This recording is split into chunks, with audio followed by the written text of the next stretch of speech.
Good morning, everyone. Welcome to Building a Legacy of Change, a conference brought to you by Teach with Ease. Thank you for taking the time to join us today as we discuss one of the most critical aspects of our society, the rights, safety, and well-being of children in boarding school. Now, at Teach with Ease, we believe that change begins with a conversation that challenges outdated norms and paves the way for reform. Today is that kind of day. A day to listen, to learn, to reflect, and live with a renewed sense of purpose. Now, I'll take the time, just a few more minutes, to introduce the guest of today. We are honored to be joined by passionate speakers and advocates who are making real impact in education and child protection across Africa. Now, the first speaker is Karen Sumina. She's a teen coach and mentor, and she will open the day with a keynote on child rights in boarding schools. The next speaker is Dimma Miley Afam, which is me,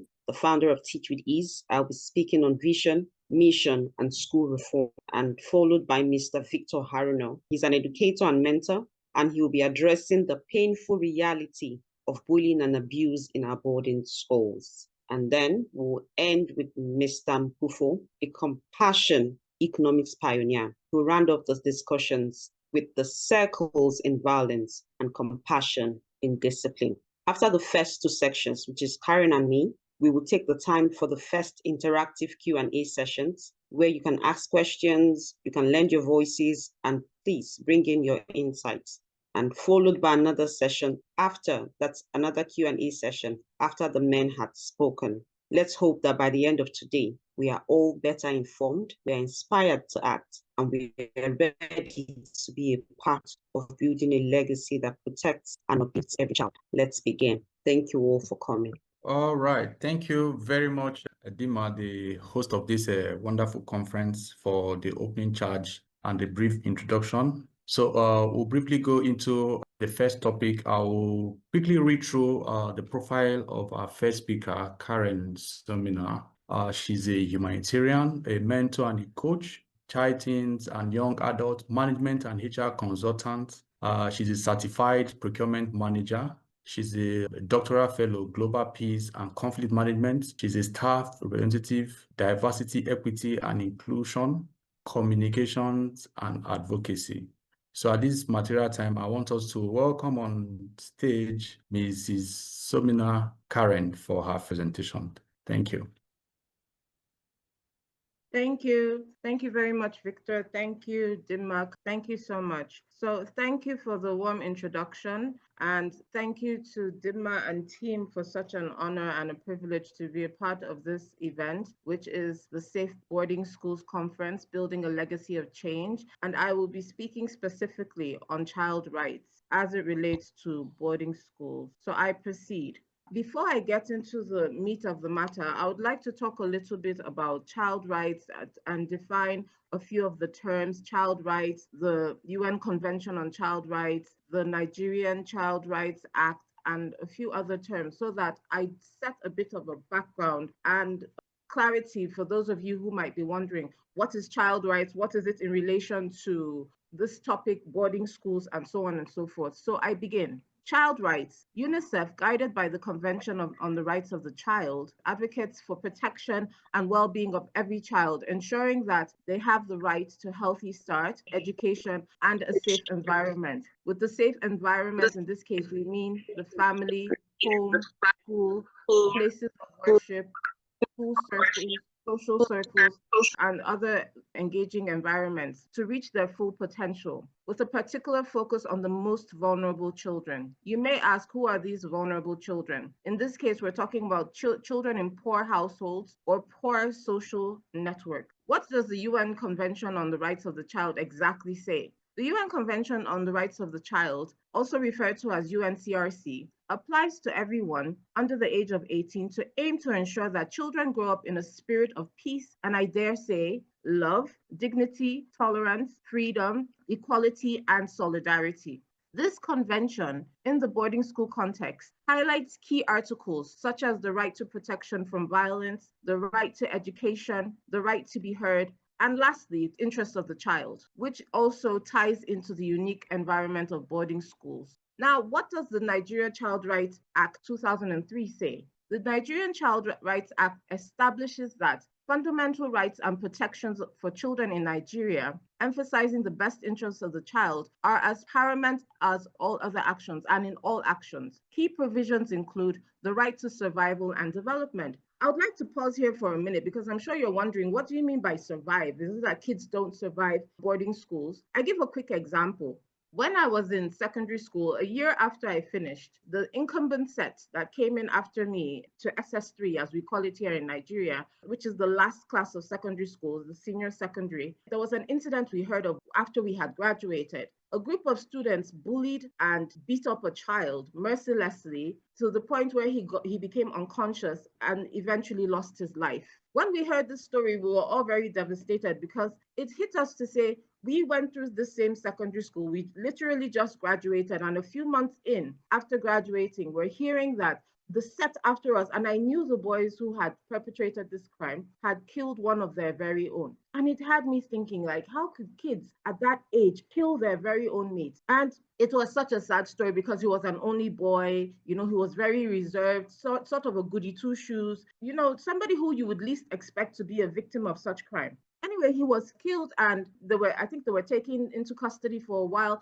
but later on they carried on living their lives. So this is an example of right to survival and development. So I gave that example as to where the young boy was beaten up by his own mates and eventually killed. So it is the right of the schools and in line with the Nigerian Child Rights Act to protect the right of the child to survival and development by providing a healthy, safe, and enabling environment, which was lacking in this case, because if the environment was safe, once he was being picked on, the school ought to have noticed it and intervened. Unfortunately, that wasn't the case, and he lost his life. There should be freedom from discrimination. There should be dignity and the right to health, leisure. It is important that children and students in general are given the opportunity to interact, to engage, to have physical activities, and do things that they truly love outside of the core academics. Also, the right to education. Now, I would also like to note here that under this Nigeria Child Rights Act 2003, the current government, which is the leadership of our President Bola Ahmed Tinubu, has realized the need for a review of the act and is looking into doing so under a broader initiative within the auspices of the First Lady's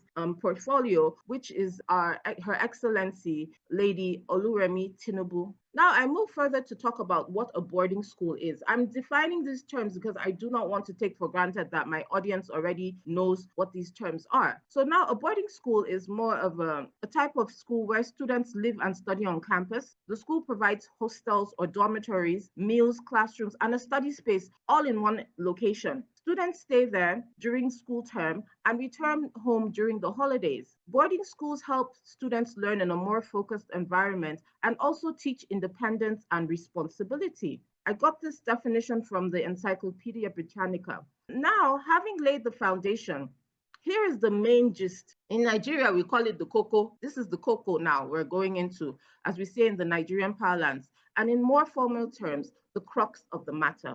Our focus today is on child rights, or my focus particularly in this presentation is on child rights in relation to boarding schools. Now, I will speak very quickly on the advantages of boarding schools. There is a focused learning environment. Students are immersed in a structured setting and fewer distractions, which helps improve academic focus and performance. The second point is personal growth and independence. Living away from home teaches students responsibility, time management, self-discipline, and decision-making skills at an early age. There's stronger peer relationships. Sharing daily life with classmates fosters deep friendships, teamwork, and social confidence. There's the holistic development. Boarding schools often combine academics with sports, clubs, and creative activities, helping students grow intellectually, physically, and emotionally, meaning that they're becoming well-rounded students and individuals for the life ahead. There's 24/7 learning support. I wouldn't say 24/7, but dedicated learning support where students have access to teachers, mentors, and study resources beyond the regular school day, enabling continuous academic support. There's cultural exposure, diversity. Many boarding schools have students from different regions or countries. For instance, I went to a federal school. I schooled in the south of Nigeria. I went to a federal school. In my time in secondary school, we had children or I should say students coming from all over the country. We had students coming from Lagos. I was in Port Harcourt. We had students coming from the north, different states in the north. We had students coming from the east and within the south region like Uyo, Cross River State, Akwa Ibom State, and a few others, Delta, Edo State, and so on and so forth. So our school became what I would like to call a melting pot of sort, wherein we were coming from different backgrounds, and it didn't matter at the time what your background was, what your religion was.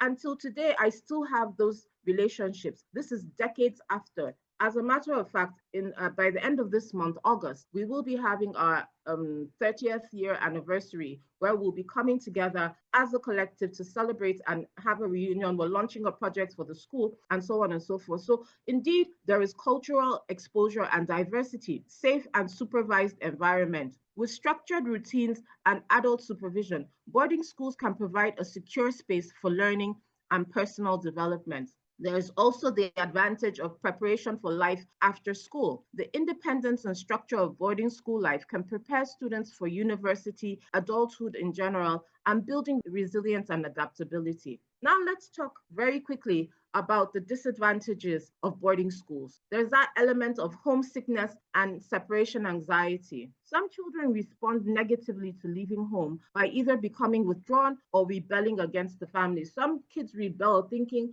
maybe their parents put them in boarding schools as a punishment. Others withdraw because they feel a bit overwhelmed. In some cases, the environment might become overwhelming for them, or there are some patterns they're not used to. There's the element of culture shock, which could hit them hard in many ways. And it could leave them, in some cases, devastated. I have friends who, till this day, many years after secondary school, are still finding it hard to come to terms with some things they faced in secondary school. There's limited family time.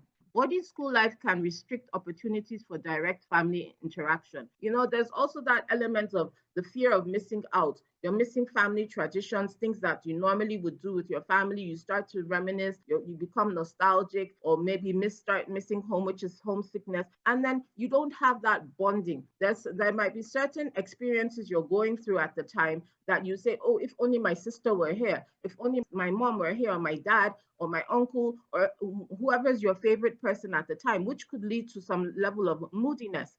Then there's social adjustment changes. Sometimes you have kids who have come from very sheltered homes or very pampered environments where they're not used to certain excesses that other kids might find necessary. And you should understand that it is a mixed background. It's a varied background. Therefore, you have kids from all over coming into one space. And some kids find it very difficult to adjust to these changes. This may particularly be challenging for kids who are introverted or come from very comfortable homes, are pampered, or have difficulty forming connections quickly. There are some children, for instance, my son, he takes time to warm up to people. So imagine throwing him into a boarding school where he's expected to immediately interact. It might take him time to adjust, and it could also affect him in some ways. There's the potential for boarding school syndrome. This term refers to a potential psychological or development issue that may arise from boarding at a very young age. In Nigeria, I must say, children go to boarding schools quite early. I've seen kids going to boarding school when they're barely 10, I think it's a little bit early. This is my personal opinion here now. I would like to wonder, what's your transition plan? You're sending your child to boarding school. Great. You've decided that you want to do this for the betterment of your child. But what was your transition plan before they went into boarding school? Did they get to start doing chores at home? Were they given tasks to manage independently? Were they allowed to manage their time on their own, wherein you can monitor them remotely and see how they're doing? Were they taught the element of stewardship? Were they taught accountability, self-awareness, assertion, and so on and so forth? So was there a transition plan, I ask again, before sending them to boarding school, or were they just dumped in the deep end and expected to figure things out themselves? That in itself is a struggle. Sometimes it takes a year or two for them to actually settle in and begin to get the hang of the boarding school. So these are things, potential challenges that children face, and parents need to be aware of them, as well as guardians, staff of schools, and the general management, in order to help children settle in, provide some level of counseling, continuous check-ins, and even provide a support system within the school by way of fellow students or senior students, even maybe have guidance counselor, check on them continuously and continue to encourage them, bring them, maybe towards help them foster relationships, put them in social circles where they can begin to interact and engage and make friends. Now, there's also the bullying and safety concern. I gave the example of a schoolmate who lost his life in the boarding house. And we've heard a number of other stories. We've heard the story of the boy in Lagos who was forced to drink a solution, and he became extremely unwell. By the time he was taken into medical custody, the damage had been done and he lost his life. And the impact of that many years after was that his mother also, maybe out of severe stress and depression, also passed on. So you can think of the ripple effects that these things have in the long term. There's the bullying and safety concerns. While boarding schools often have robust safety measures, bullying can still occur and may be difficult to address due to the close living environment or closed living environment. Now, in some cases, you could even have bullying from teachers, bullying from non-academic staff, bullying from seniors, peer-to-peer bullying. So there should be measures in place to address this. There's academic pressure in boarding schools. Because they're in an enclosed environment, they tend to do more focus on academic activities. It's not really as regulated as it would be when you're at home. Maybe at home you're able to go out over the weekends. Like today is a Saturday, you could perhaps go out over the weekend, go to a mall, go watch a movie, interact with friends, just chill at home and things like that. But when you're in that enclosed environment, there's more pressure on you. You have prep time, you're under a regimented schedule, you experience pressure to perform well, and you have limited extracurricular activities as opposed to when you're home. For instance, I use my son again as an example. He goes for soccer lessons on Saturdays, right? And he has a dedicated coach. He goes to a soccer academy. When you're in boarding school, you might not have these privileges or these access to such facilities or activities at your own convenience. You're working within a regimented schedule. There's also the element of gender separation. If it's a single-sex school, single-sex meaning either an all-boys school or an all-girls school, you have limited exposure to diverse perspectives and social interactions. I remember when I went to a co-ed school, I was a day student. I didn't stay in boarding house at all. My parents never let me. However, I remember when the girls from the single-sex schools will come to pick their siblings, because they're not used to seeing boys regularly. You'd find them wanting to come out and, get noticed. And it was a bit excessive at that time. We'd be like, what's wrong with this one now? Why is this one all over the place, But for us, we were used to seeing the boys and we'd be like, is it because of you? This one is acting this way and stuff like that. It was really funny to see and very interesting at the same time. However, it's because they were not used to that exposure of boys or, people of the opposite sex, that there was always that social awkwardness. However, we who were in the co-ed school, we were used to being around these people, seniors, juniors, and it was just like any other day for us. There's the element of peer pressure, negative exposure, and influence. Now, here I would like to specifically talk about some things that my classmates have talked about in the past that were negative influences they gained from being in boarding school. You have times where people escape from the boarding schools, go into town, and they're exposed to all sorts of negative influence because there is nobody to guide them, nobody to reprimand them. It was very illegal in the time of high school. And I was surprised to hear a lot of these stories, like boys going into town, getting involved in drugs, premature sex, sexual engagements with sex workers and things like that. And most of them had their first encounters through these outlets. And there were also things like putting people under pressure where they were having to steal money from home to bring to you and all of that. So there was a lot of negative influence because they were not in the comfort of their home or being protected by parents. Now we will quickly go into more detail on the rights of a child. What are the rights of a child? There's the right to protection from violence, which we've spoken extensively about already. And this is things such as bullying, teasing, taunting, physical violence, corporal punishment. Schools in Nigeria have been warned extensively to desist from corporal punishment. However, you still find instances where teachers are still beating up students, hitting students, and in some cases even harming them extensively where they wind up in hospitals. You find cases of sexual molestation and abuse from peers, from teachers, from non-academic staff, and so on and so forth. We are to ensure that policies and practices, or schools in general, should ensure that policies and practices are established for preventing and responding to all forms of abuse, be it physical, emotional, sexual, and neglect. Neglect in itself is a form of abuse, including child-on-child abuse, and emphasize the importance of robust reporting mechanisms and staff training. The second point is the right to education, an enabling environment where trained teachers use up-to-date learning curriculum and teaching materials and tools. For instance, these days there's a lot of audiovisual aids or interactive boards, as we call them in Nigeria. I remember in my son's school, I've gone to teach a few times in his school. I was invited to teach in his school. And initially, I didn't know how to use these audiovisual aids, but I was taught I'm the better for it. And this is what the kids are using in the schools today. And the days of the whiteboards and blackboard with chalk, they're gone. Now they're using more advanced technology to teach the children, which is mind-opening. It also empowers them to know how to use advanced devices. Like he does his exams not on paper, he does his exams on a digital device. And I mean, it's helping them to stay abreast with the reality of the world today. So if he were to go to another country, for instance, he could adapt and adopt properly the practices of that school because he's already at par with international best practices. So this falls under the right to education. Differentiated learning. Here you need to understand how children learn.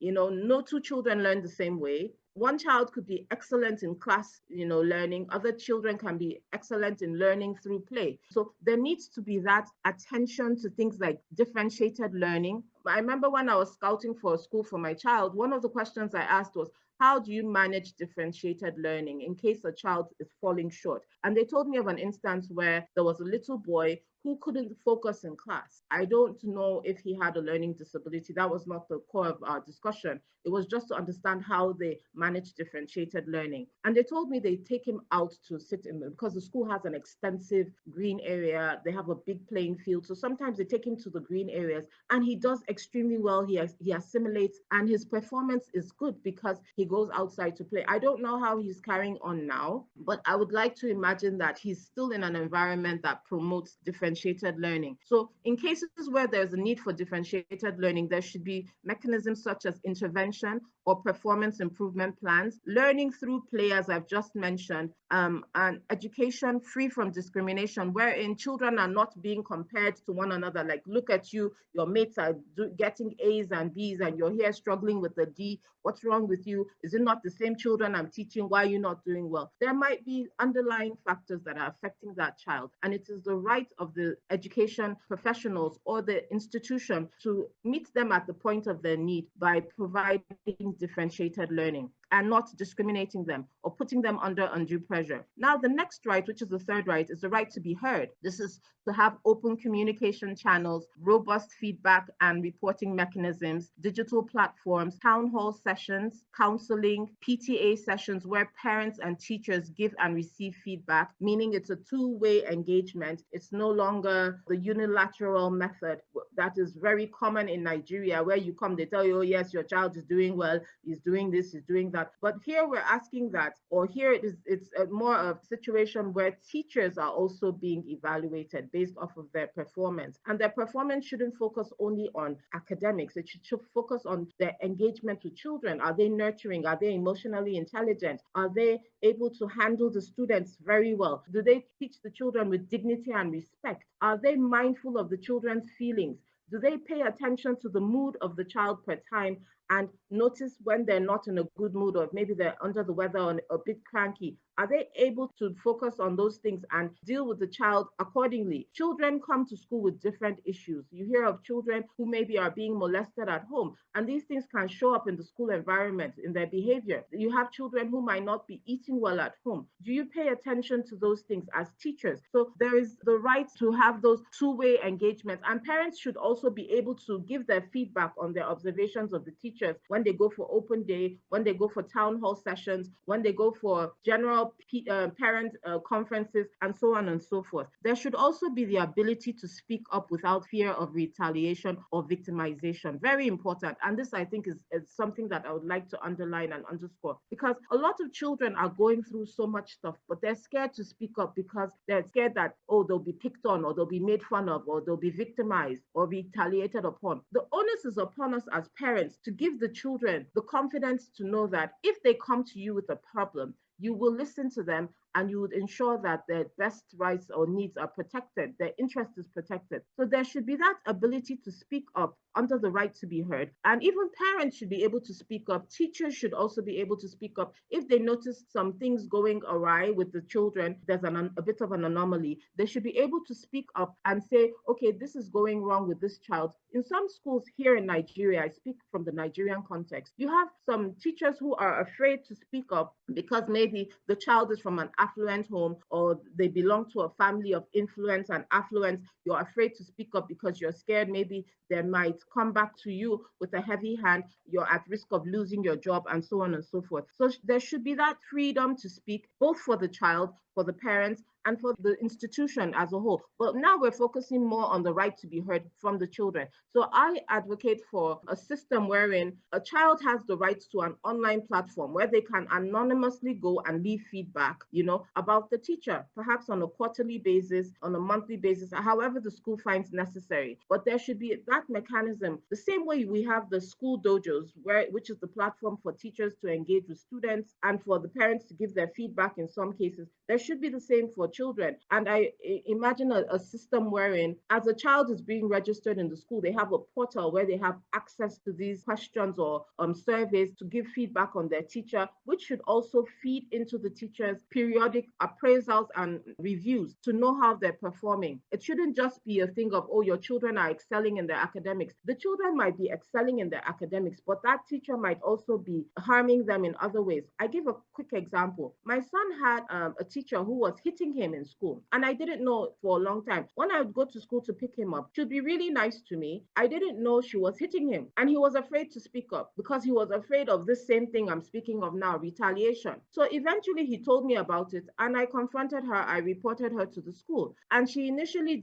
denied, but they checked. Luckily, they had CCTV cameras in class, so they checked and found out that indeed she had been hitting him over a period of time. So there shouldn't be that fear to speak up, and I had to reassure my son that if anything is going wrong, you need to speak up. So the parents also have a heavy role to play here, wherein you create an enabling environment for your child to speak up per time without fear of being reprimanded or shut down or victimized. In some cases, a school can have a student representative or a group of representatives for the students to serve as advocates or allies or active bystanders. As I said earlier, I went to secondary school. I was a day student. I was never a prefect in high school. However, in my older years now, as part of my career, I'm a staff representative. I've been in this role now for 4 years. So it has taught me a lot about leadership, speaking up for the rights of staff, liaising with management, enforcing policies, protecting the rights of staff, being the voice of staff, and so on and so forth. And I have passed on the same to my child, wherein I'm teaching him to take on leadership roles, to be confident in himself, to serve as an ally, to also serve as an active bystander. And he has in turn been able to practice this in school, wherein he would volunteer in class to do certain things. And at a point, he even became a prefect, and it was one of his joyous moments. I was also equally very proud of him because, of course, I had been giving him coaching. He had tried a few times and failed, but eventually he made it to that point. And he became an ally, an active bystander. He would speak up when he saw certain things. There were times when children were being inappropriate with other children. He would speak up and so on and so forth. So we need to encourage children to take on the role of leadership in order to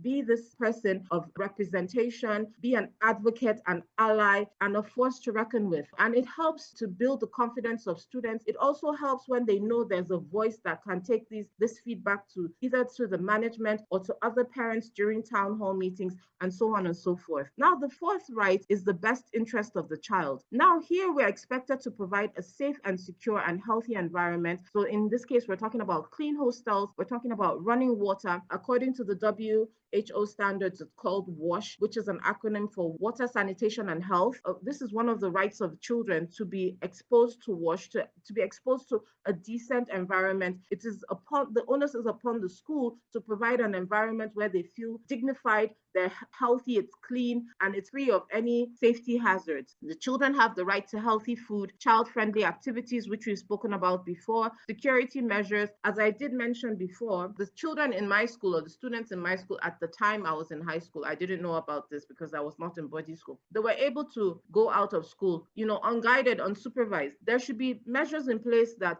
prevent this. We've also heard stories where bandits have gone into school and abducted students. There should be secure learning environment, zero safety hazards. We've also heard of school environments where children have got electrocuted or hurt. In some cases, they fell and then maybe they got injured, or in severe cases, death. So there should be that safe environment where parents are at rest that their children are in a decent environment and there are no hazards or safety risks. So there's also staff training, the need for staff training. This is now for academic and non-academic staff. There should be trainings on mental health, children relations, dignity and respect, things like being an ally as a teacher, being a mentor and a coach. There are a variety of trainings that teachers should undergo apart from the academic focus. We need to raise well-rounded children, and the academics come from the teachers, not only the teachers, the staff in general. My son's school, there's a particular cleaner and some childminders who I see on a very regular basis, and we always say hello to each other. And because we have that cordial relationship, they look out for my child. When I go to school sometimes and I've picked my son a little bit late, they'll say, madam, you came a little bit late today to pick your boy. I hope everything is okay. Oh boy, how was school today? Are you doing okay? So you see that extra interest. And this comes from training and the exposure to such good practices. There should be relevant curriculum and work-life balance. So children shouldn't just focus on, academics only. They should focus on character building and skills building activities, because there's a life beyond the four walls of the school, as we say, and they should also be taught how to live outside of the school environment. So I would just quickly say that student well-being and mental health is a very important standard of living that needs to be looked into, focusing on how boarding schools can create a supportive environment and prioritize students' emotional and psychological well-being, which addresses homesickness and provides access to mental health support. So here you have things like counseling, pastoral care, mentorship, coaching, and allyship. A few recommendations. There is a need for robust monitoring and evaluation, regular assessments to ensure standards are met and rights are upheld. Here we're talking about creating online feedback mechanisms, a platform, as I did mention earlier, where students can anonymously go in and leave feedback. We're talking about objective feedback. So if you want to control the kind of feedback that comes in, perhaps there can be parameters that control what they say so that it's not malicious in some cases. And parents should also be able to give feedback. The teachers should be able to give feedback. Management,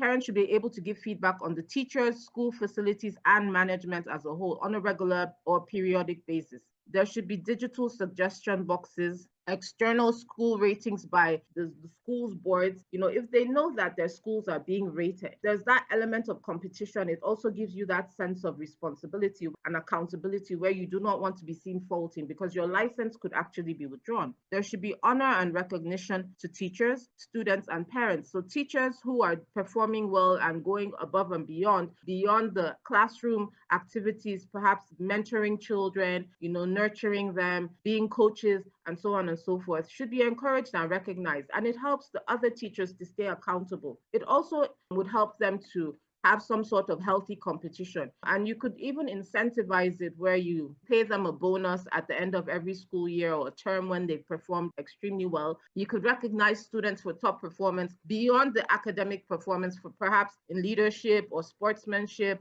creativity and innovation, and things like that, so that they also know that people are watching. It gives them that sense of responsibility, stewardship, accountability, and also it makes them want to do more. When you're recognized for the things you're doing, it encourages you to want to do more. So there should be that element of honor and recognition. Also for parents, the parents who are actively engaging with the school, participating in activities, being there to attend meetings, speaking up when they see things going wrong, and also giving recommendations. Those parents should also be recognized periodically, which helps to give that collective ownership. Fostering culture and respect and empathy. Children should be taught empathy. Now with the devices and technology, a lot of children are becoming dissociated from their emotions, from those usual interactions. So we should teach culture of respect and empathy. Last year, I went to my son's school and I taught on cultural diversity, and we spoke extensively. I'm a diversity, equity, and inclusion practitioner at work, so I spoke quite a bit on cultural diversity, and the children enjoyed the topic. They even spoke about how they have friends from different tribes, different religions, and they show respect. This is something that we should continue to promote, even teaching them how to give to the less privileged, to volunteer in society, and so on and so forth. Staff training and development. So equipping staff with the right skills in child rights, encouraging positive discipline, and safeguarding the children, or providing systems to checkmate against molestation, abuse, mistreatment of children, and so on and so forth. We can also look into, I recommend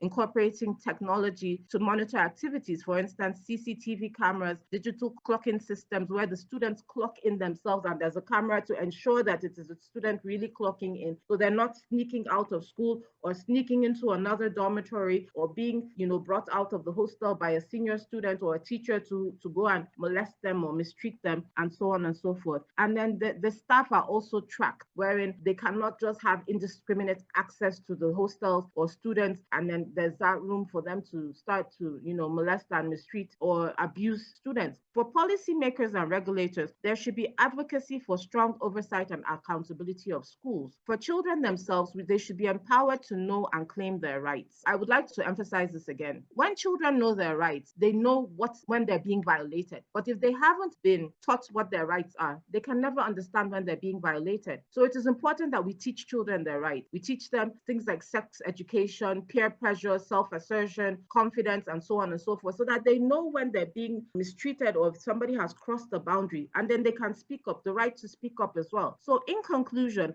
I would like to say protecting child rights in boarding schools is about creating environments where children thrive. All hands are required on deck at this time. All hands being school management, academic and non-academic staff, parents, guardians, and of course the students themselves. All hands are required. Every positive relationship built and every right upheld contributes to a profound and enduring legacy of change for future generations of boarding school students. Now, my call to action here is championing child's rights is not just a policy. It is a shared commitment where we all become active advocates and allies for every child's safety, dignity, and voice. On this note, I would like to say a very big thank you once again for the opportunity to speak in this event. I hope that I've been able to share some level of value. I hope you got 1 or 2 points that are of importance to you, and maybe perhaps things you can implement in your various endeavors. And I want to also thank the organizing team, Dimma, Mr. Victor, Mr. Mpo, and Jay. Thank you so much for the opportunity. And I thank you all my audience for listening. Thank you, and over to you, Dimma and Victor. Thank you. Thank you so much, Karen. All right.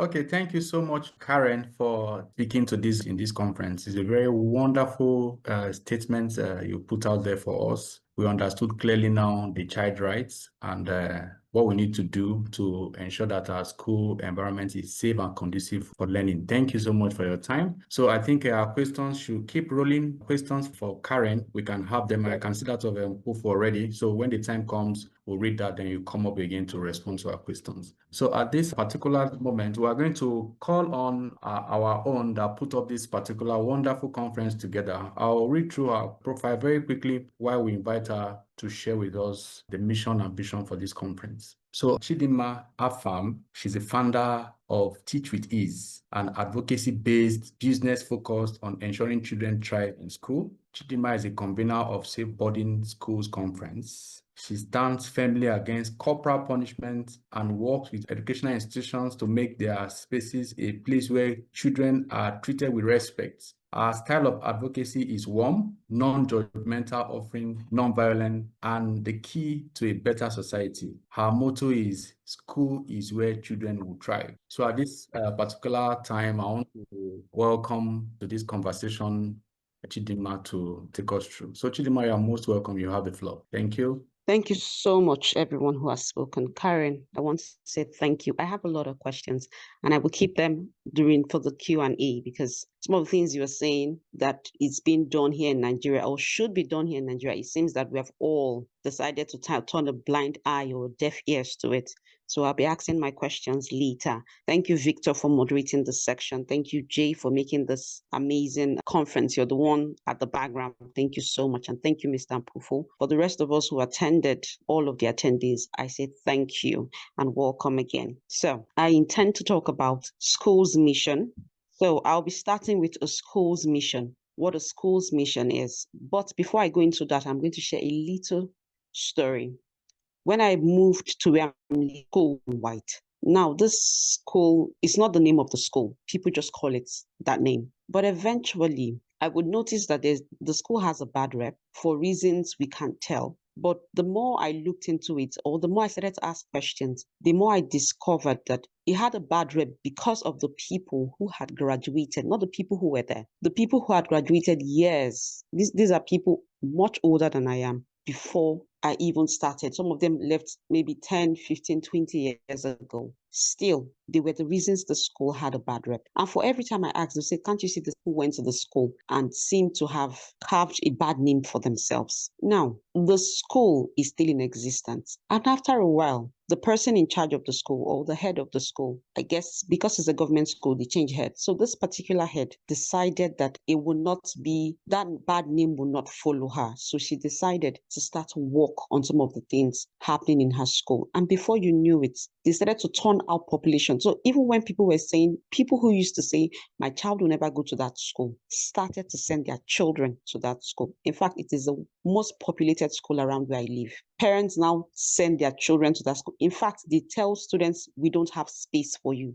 And this was a school people were running away from because it had a bad rep. So now that brings me to a school's mission statement. It is one thing to say that your mission statement is wonderful, but if it does not show in the students, if it does not show in your teachers, you are making no difference. Because one mistake schools often make is that they assume that as long as children are behaving well in the school, now let me come back to boarding school, they are fine. As long as the children are quiet, they are sitting in one place when they go out, they have done so well. No, that's not good enough. It has to show in the students themselves after they have left the school premises, long after they have graduated. Your mission statement has to be the way they live their lives. And that's why I said a school's mission statement is a powerful declaration. You don't just say it.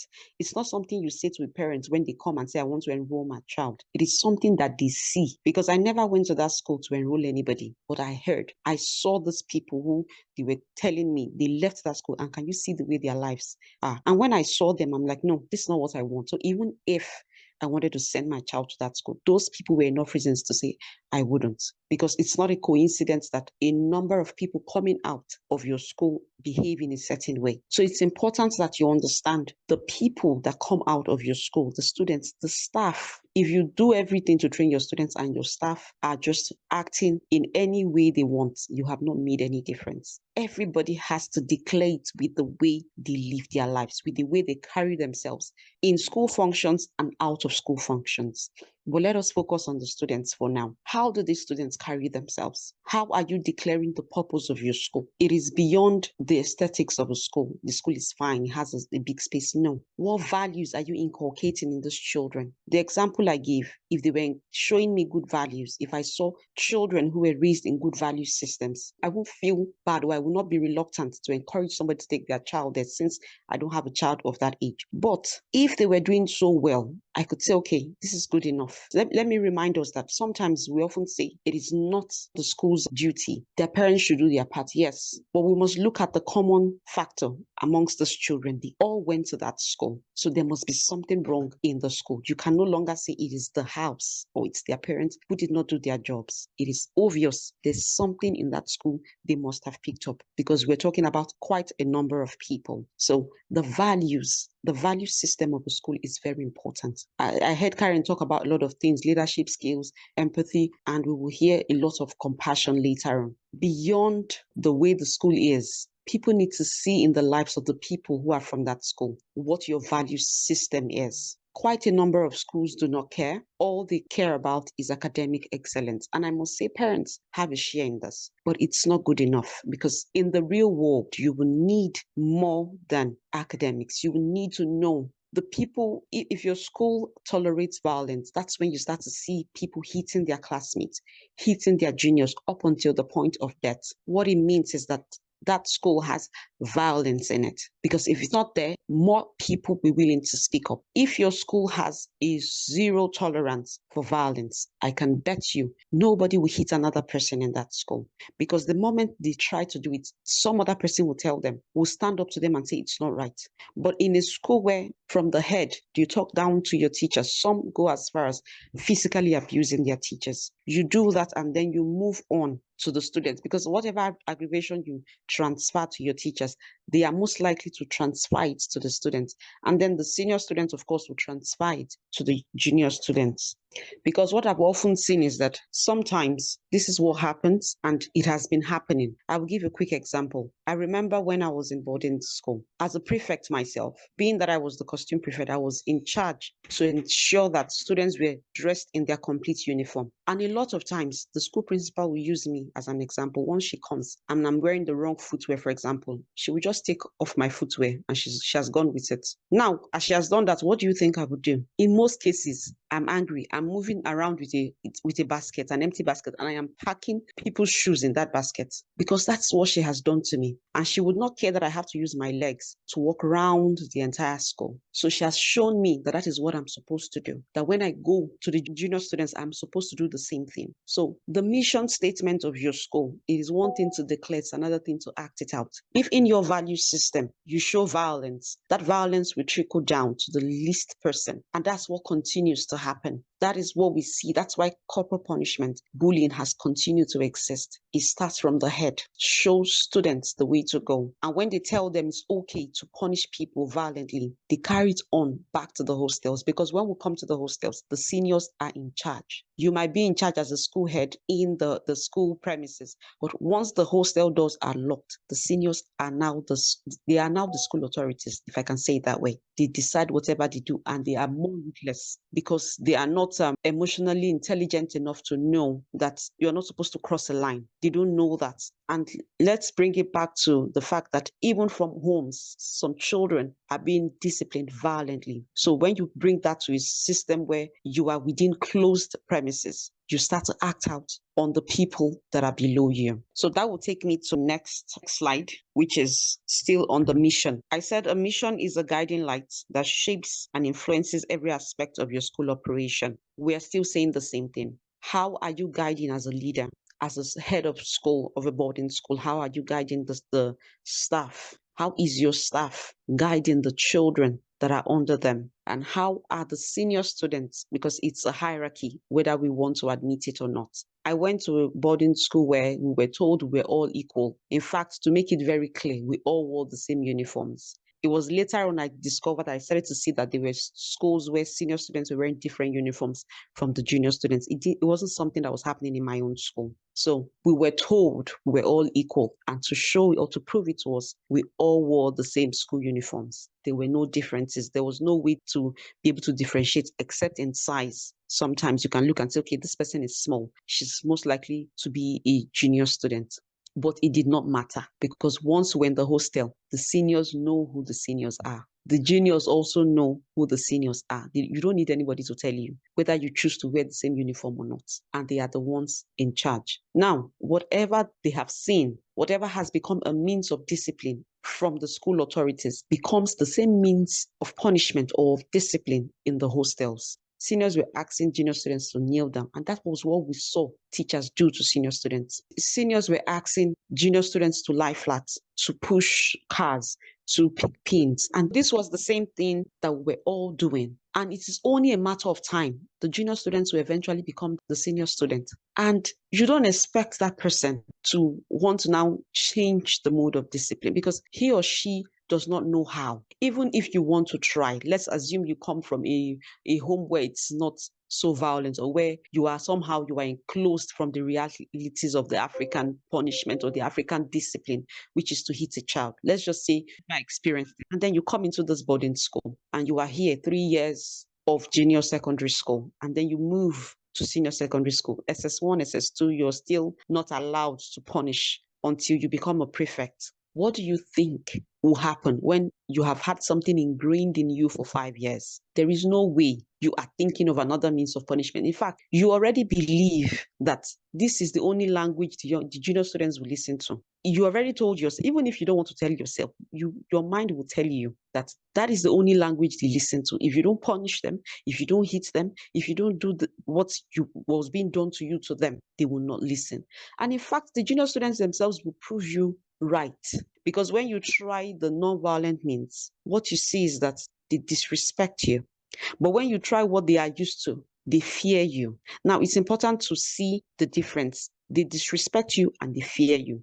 So when the discipline is violent, it's not like they respect you. They fear the person.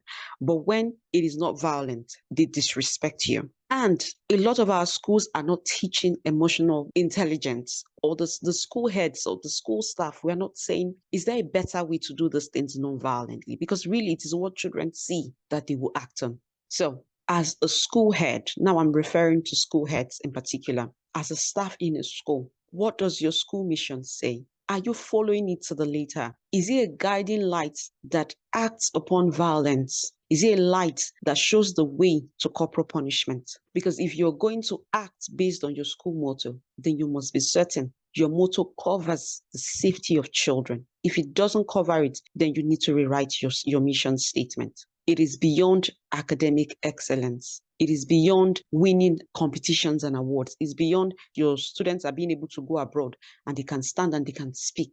All of those things are good, but it is not enough, because the leaders of tomorrow will certainly should be able to act responsibly. They should be able to act without violence. They should be able to act without anybody holding them. They should not be polished 1 minute and then the next minute they begin to act like vicious, I would not want to even use the word, people who have lost control simply because the only way they know how to react is through violence. So let's move on from vision and then we'll go to your school's vision. The example I gave about the school, the story I started with, it doesn't matter what the school's vision is. Really, it doesn't matter. What I used to know about it is that it became a place that bred drug addicts. It became a place that bred cultists. And it became a school that I wanted to have nothing to do with. And then one woman came in and said, this would not be what I'll be remembered for. So it should tell us that your school's vision is not what you say it is.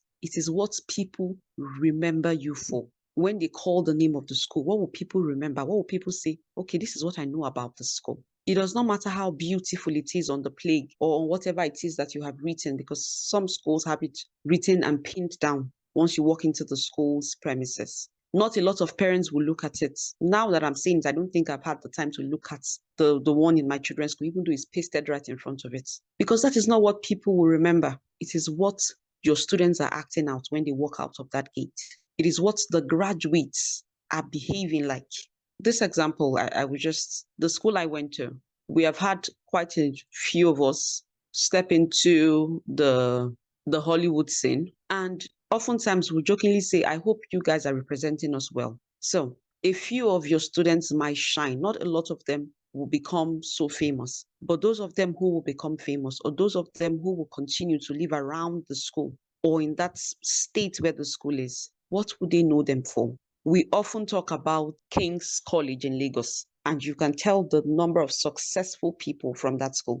And that is why parents are willing to do anything to send their children to that school. Whatever bad name or whatever bad things these children may do while inside the school, because there's no school that is perfect. Nobody will remember it. What we'll remember is that a lot of them have gone on to be successful people, presidents, governors. That is what we remember.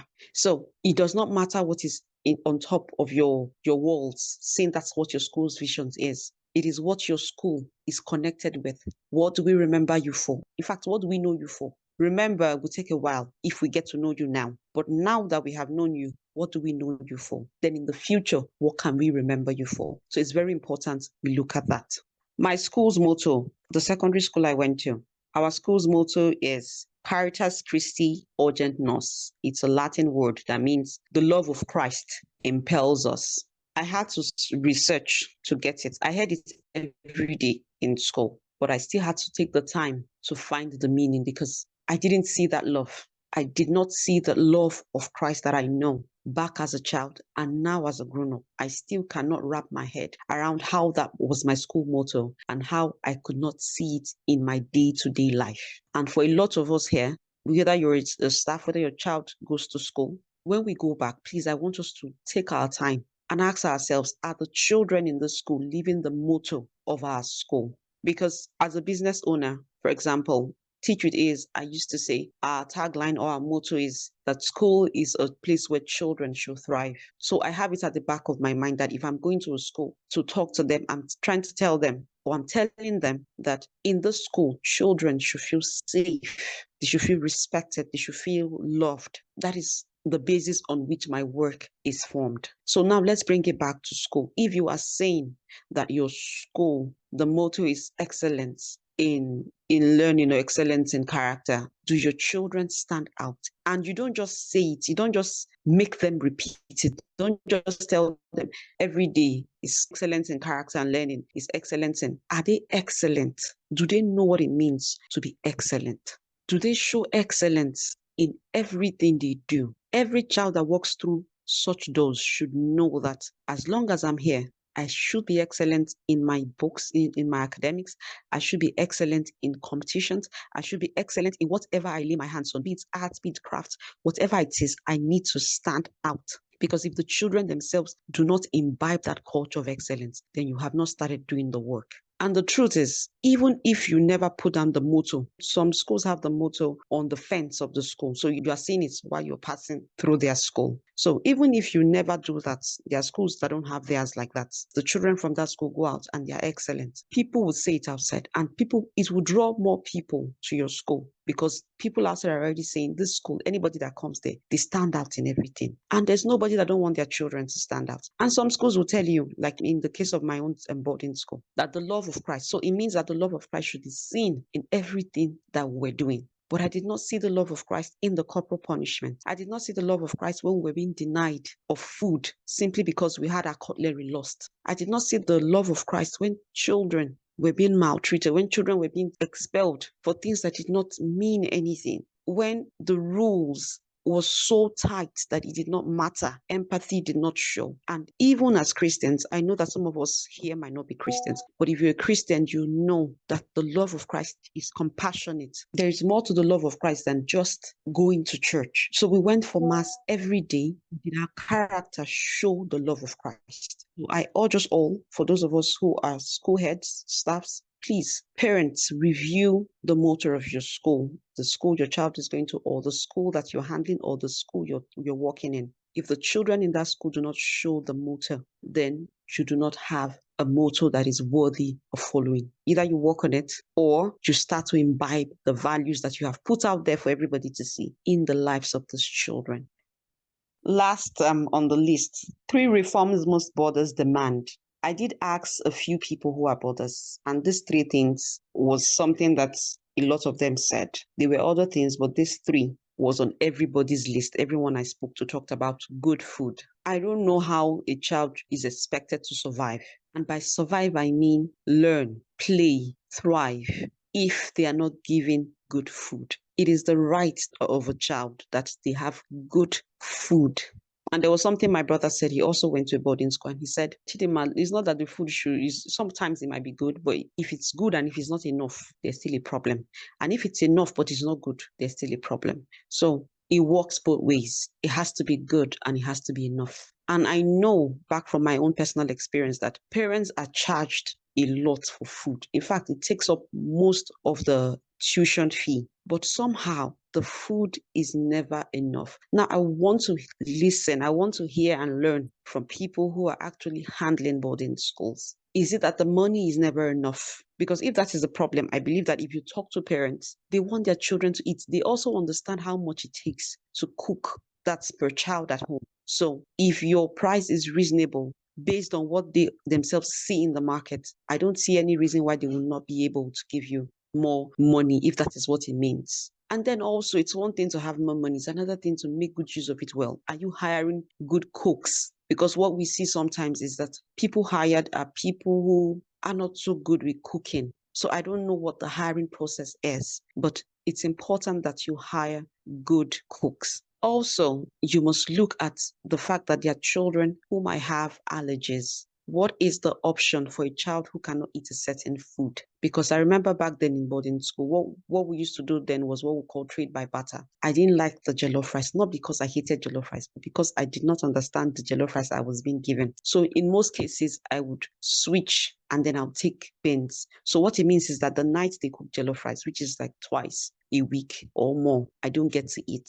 And then the days that it's beans, I get to eat more. So, but you don't expect that it's the beans I ate 2 days ago that will carry me on that jollof rice day. And there are several other days, there are several other foods that I didn't eat. I wasn't used to okpa. I had never tasted it until boarding school. And the okpa was not, it was nothing that in fact, when I tasted the real okpa years later, I was like, this was not the same thing I was being served in boarding school. But I was forced to either eat it or go hungry. And sometimes it's served in the morning. So how am I supposed to concentrate in class from 8 a.m. till 2 p.m. where they will serve lunch? Because there was no option of anything in between. You don't get access to the provisions. Even though we had provisions, you don't get access to the provisions because you're not allowed to get into the hostel. So even if the parent says, okay, my child is not eating, don't worry, any day he doesn't eat this food, I have something to give to him. Does the school make room for those days where a child can find something else that they own to eat? Because if these provisions are not made, what it means is that even on those days, the child has something, but they don't have access to it because the rule says you cannot get into the hostel, or you cannot go close to where your provisions are, or you cannot eat except you eat in the dining hall. So these are some of the things that we also need to work on. The second is clean restrooms. This is a general problem. I had a personal experience in boarding school. By the time I was in senior secondary, SS1, that's the first class in senior high, for those of us who are not familiar with the African setting. I was ill. In fact, I was always ill. I wasn't even sure why I was ill. So I was always ill. But this particular one happened to fall around the meet and break. And because I live far away, I did not used to go for meet and breaks. We used to have 1 week meet and breaks every term, but I didn't used to go because I lived far away. But this particular meet and break, it was really intense. I had gone to the clinic. There was nothing they could do about it. So I was given a written note that I could travel back home. So I called my parents and I came home. By the time we got to the hospital, I was told it was infection. And I was in severe pains. And I'm not just talking about the infection we usually talk about is itching. You know that for the girls, they itch. That's the primary, the first sign. So when it has moved beyond itching and has now begun to cause severe stomach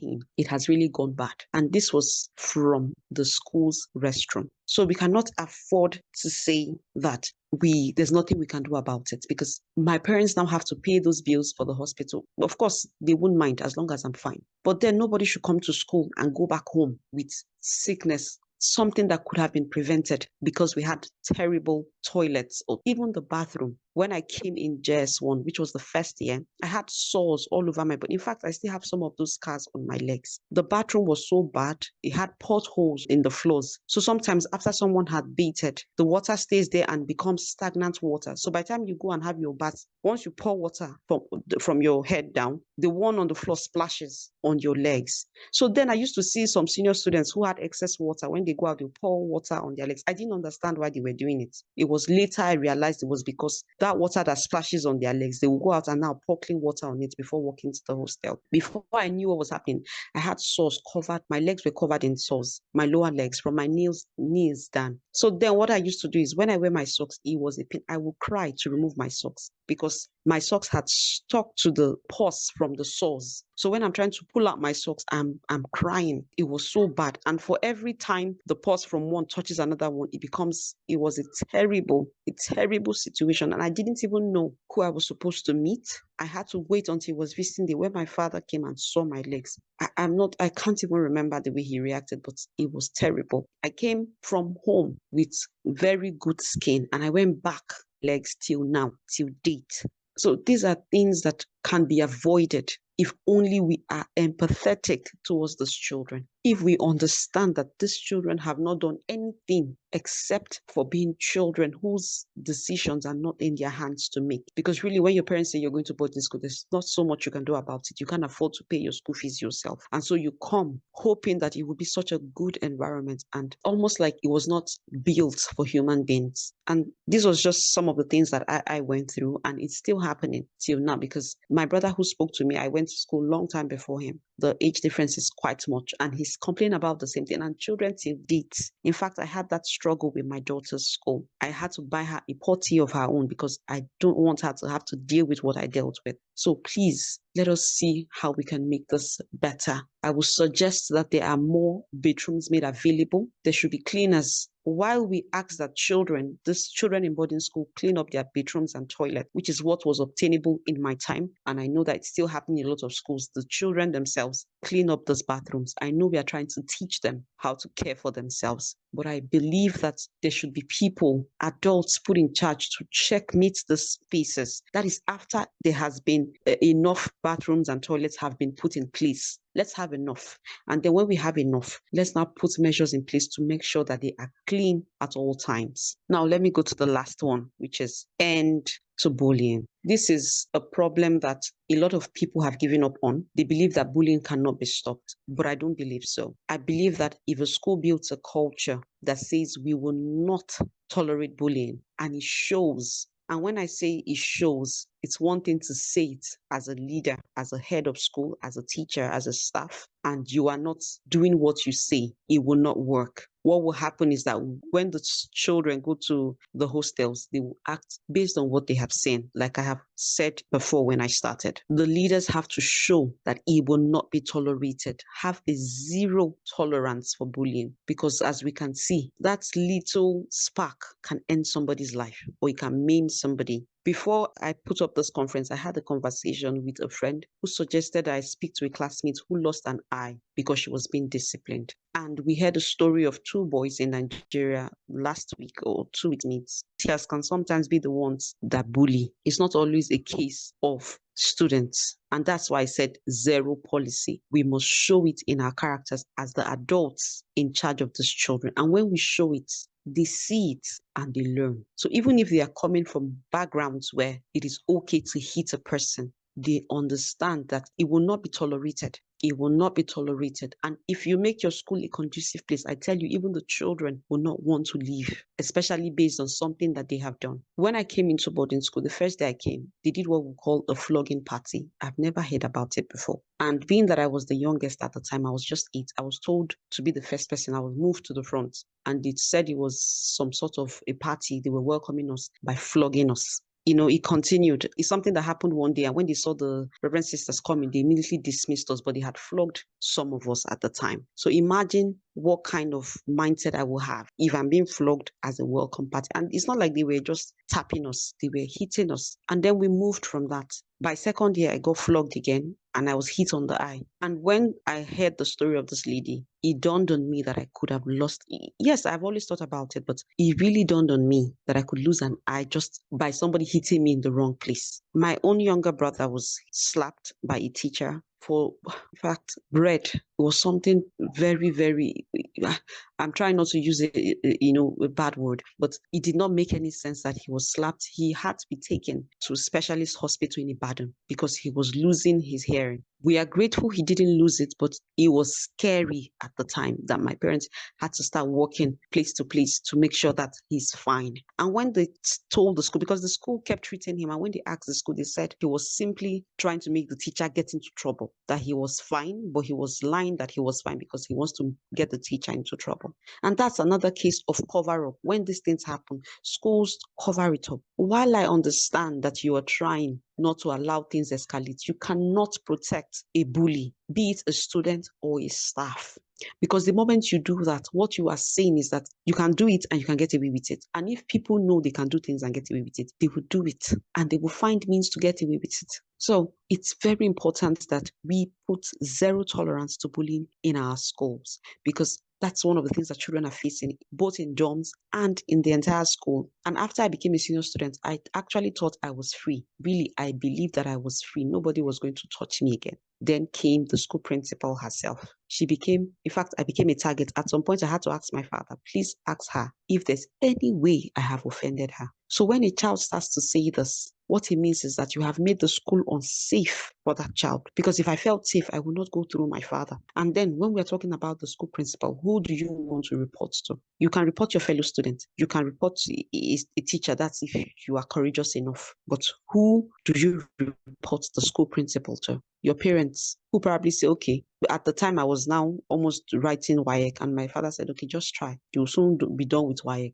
And on the very last day, as I was stepping out of the school, I still got slapped by another reverend sister for putting on trousers. And the trousers wasn't even my own to start with, but I had to borrow it because I did not have anything else to wear. I had given out my uniforms. And the circumstances with which we graduated, we just came back from strike. So the school was practically almost, we were not supposed to be in school at that time. It was an odd time for senior students to be in school. So there was no need wearing uniforms, traveling all the way. So I borrowed this clothes, and she met me and said, why are you dressed like this? Before I could explain, I got a slap. And this was the last day I was about to leave the school. So how many do I tell my parents? How many do I explain to them? How many will I say, this is what is going on? How many would they come and fight for? Because I'm sure I've given up to 6 instances here. So how you can, and these were the ones that, are related to what I'm saying. There were several others. How many can I speak of? How many will I report? Who will I even report to? Like I said, when it's the school principal, who do you report to? You can't stand in front of the PTA meeting and say, the principal is harassing me, or she's making my life unbearable. So we need to put an end to the bullying, and it needs to start from top, and it will trickle down. It's a promise. And then finally, even though this is not on my list, is sleep. Children need quality sleep. We have to find a way to structure the time. What was obtainable in my day was woke up at 4:30 a.m. and went to bed at 10 o'clock, but sometimes 10:30, but 10 o'clock the bell was rang. So for a child who was 8 at the time, sleeping at 10 and waking up at 4:30 was hard for me. And I know it was hard for a lot of children. It was just 6 hours, and we deserved more than 6 hours. So a lot of us were caught sleeping at mass, which was the first activity of the day. We're sleeping at mass, we're sleeping in classes. And it became a problem because some of us were termed possessed. Why are they always sleeping in mass? Or is there something, what is wrong with you? And because it was mass and we're Christians, it was like, you're supposed to be awake in church. But then I wanted to sleep because I had not slept enough. So these are some of the things that we have struggled with.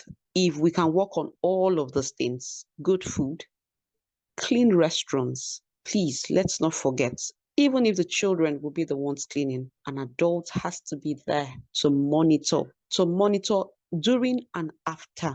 Because sometimes it's because there's no monitoring. That's why it's been messed up. And it's because it's also not enough. Sometimes there's not enough water. And if children don't have water, how do you expect them to flush? They start to make use of other not so clean methods because they are trying to preserve themselves. So let's work on that. Thank you so much for coming. And if we can work on all of those things, I believe that our schools will be a beautiful place for children to thrive. Thank you so much for listening. All right, so thank you so much, Dima, for taking our time for this wonderful presentation. I think you've added to the discussion that is ongoing. So at this time, it's time for question and answer. I think we have a good number of questions. So Karen, you come on board again to attend to one or two of the questions that we have in our chat box. Mr. Umpofo is asking that what is the comparative experience of child rights in other sub-Saharan Africa?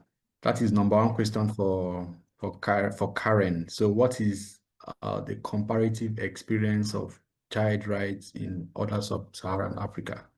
Over to you, please. Yes, so thank you very much for this question. As we do know, boarding schools in Nigeria and other schools across Africa or sub-Saharan Africa have varied patterns of teaching or learning and enforcement of these rights. And as such, there's no one size fits all, even though we have in Nigeria the 2003 Nigeria Child Rights Act, and we have things like the African Charter on the Rights of Child, the rights and welfare of children or child, right, or the child.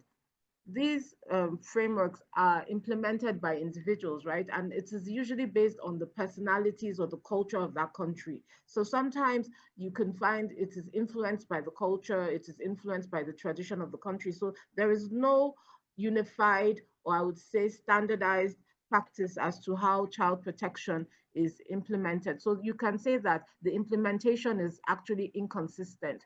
I'm not aware that there's a global, or sorry, regional governing body that truly looks into the implementation of these rights. And as such, I do not imagine that there is any consequence for poor performance and stuff like that. So I would say, from my perspective, corporal punishment remains a thing in schools across Africa, sub-Saharan Africa, but it varies, per country and also per institution. There could also be cases of limited parental contact.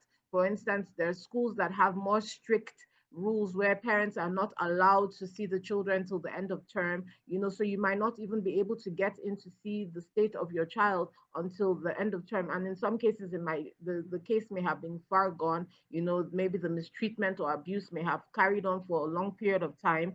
There's also the lack of student participation. If children are not aware of their rights, this is why we need to make children aware of their rights. We need to enforce it in them from a young age, where they begin to know what their rights are. And when, as I mentioned during my presentation, they should know what their rights are and know when it is being violated. If they don't know what their rights are, they might not know when to speak up. It's just like what Dimma said, for instance. She was slapped, this happened to her, that happened to her. If there was an opportunity for children to know their rights, perhaps at that time, maybe she would have spoken up sooner. Maybe she would have known she was being violated and known that this is perhaps not something I should be suffering. So there's that inconsistency in implementation. We have corporal punishment, as I mentioned, limited parental contact, and a lack of student participation. When they know their rights, they can own their rights and be able to manage the process better. So I think that's as much as I will say for now. Thank you. All right, thank you very much for this explanation. Thank you. The second question for you is, in your experience, what are the commonly overlooked rights of children in boarding schools in Nigeria, and how can schools begin to address these gaps practically and sustainably? Okay. As I also mentioned during my presentation, the child rights, I think from my perspective, most of the rights that if not all of them, are overlooked to a varying degree. However, the right to be heard is one that really stands out to me. Are there feedback mechanisms in schools where they can speak up when certain things are not in order? For instance, Dima spoke about the boarding school facilities, the toilet facilities. Children should not be subjected to such deplorable facilities. You understand? Many of them are coming from very comfortable homes. Sometimes the parents don't even get the opportunity to go in and see these toilets or see the kind of conditions their children are being exposed to. Are they able to speak up and say, okay, I'm not comfortable here, and the school truly listens? Not only the school, when they tell their parents, mom, dad, I don't feel comfortable here, are they being listened to? Because you went through a certain system, you might say, oh, I went to boarding school, I grew up in the village, you'll be all right. You need to understand that the times have changed.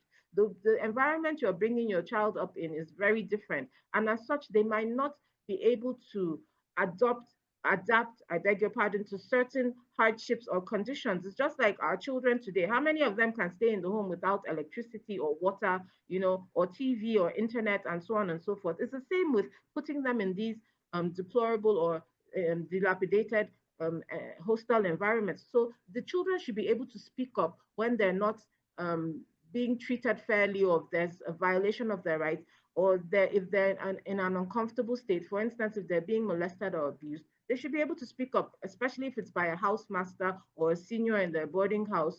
They should be able to speak up and say, look, I'm being mistreated and this is what I'm going through. And the school should also take it up. Sometimes you find the children will report, and then the next thing, they're picking on that child. If you like, go and tell this person, you and your big mouth. If it's you now, you'll be saying this or that. And it makes the child to recoil. So I think the right to be heard is one thing that needs to be looked into. Parents should do well to create a system where the child can come to them at almost any time and express what they're going through. We need to learn to create safe spaces. A lot of parents are seen as dictators or bodies of authority. When your father is coming, you're going this way. Your father is coming this way. You should be able to walk to your father, with the Bible says, permit me to quote, says, come boldly before me. You should be able to go boldly before your earthly father, your own biological father, to tell him, look, this is what I'm going through and I need your support. And you should also have it at the back of your mind that you always have the support of your parents and your family or your guardian, whoever it is. So I think the right to be heard is one that is truly overlooked and violated. Then the right to protection from violence.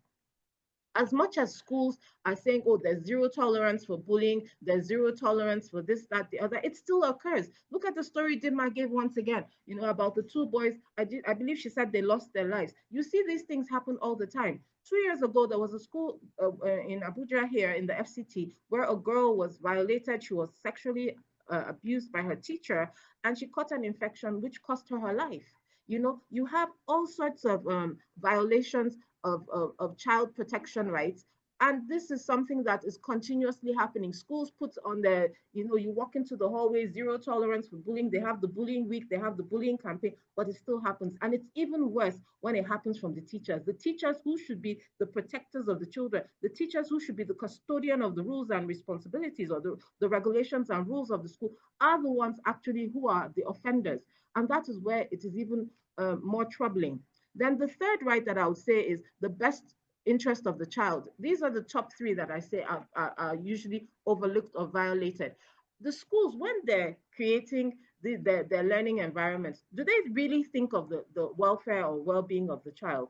Let's take, for instance, you find a school that is in a three-bedroom apartment. It has been converted to a school all of a sudden. Do they have space to go outside to play? Do they have enough toilet facilities? Is the class well lit? Are they able to learn in that type of environment? What is the ventilation of the class like? You need to understand that these things affect the child.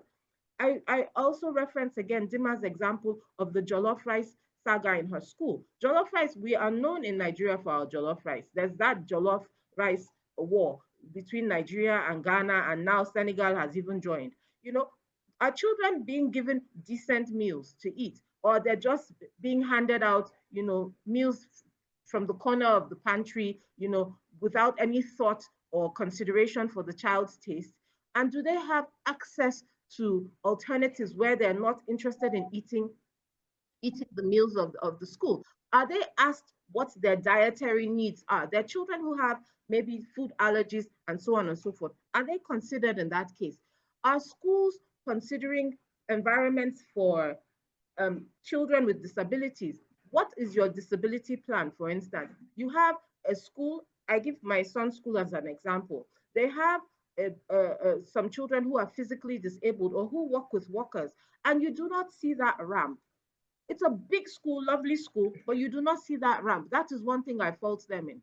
So the children have to struggle up the stairs every day, struggle down the stairs with their walkers.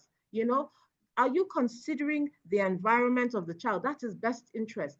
What is the mental health and well-being of the child? Do you think of that, or you're just focused on academics, academics, academics? The child will come out and become a social misfit inadvertently because they were not taught anything else apart from do good in your academics and you will excel in life. This is a normal thing in Nigerian households. If you do well in Nigeria in school, you will excel in life. The child will come out with a first class and they cannot even fit into the work environment. They cannot successfully pass an interview because they're timid. All they knew was just to study and study and study, but they didn't put that effort into creating a holistic or well-rounded child. I think these are the responses I will give for now, and I hand over to you. Thank you very much for these questions. All right, thank you so much, Karen, for adding life to the question, and you are top notch in the response in your responses. So thank you very much. So, Chidima, let me have you upstage. We have about 2 questions for you to respond to. All right, so for Chidima, the first question talks about what roles should parents, guardians, and the wider community play in ensuring that boarding schools uphold child rights, their mission, vision, and how can collaboration between all stakeholders be strengthened?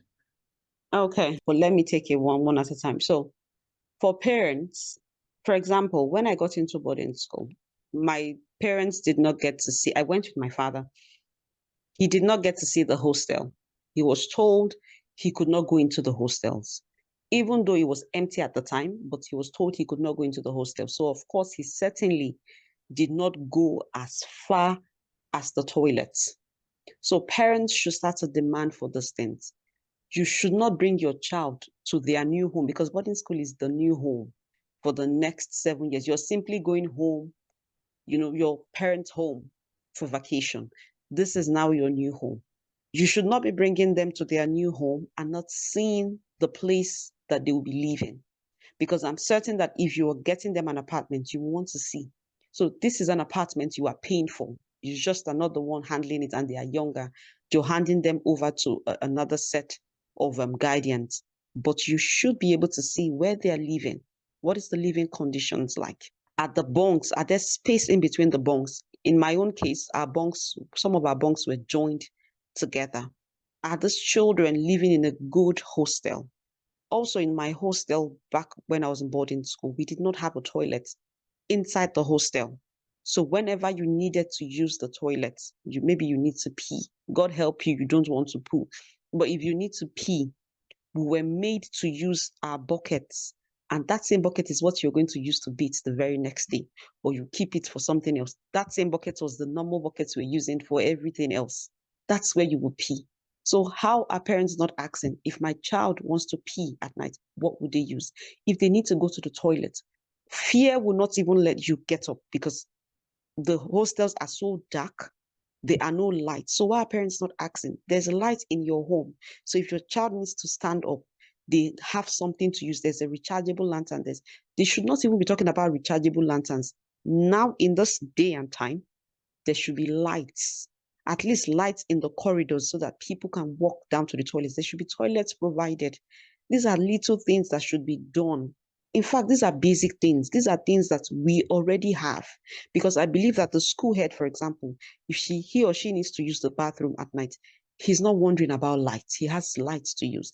He or she is not wondering about what toilet to go to. Our toilets were so far, it was far into the dark. You were not bold enough to go there. If you were 10 of you, the 10 of you would not even want to go there at that time of the night. These are things that should be put in place. Let us look at this hostels as our another homes for our children.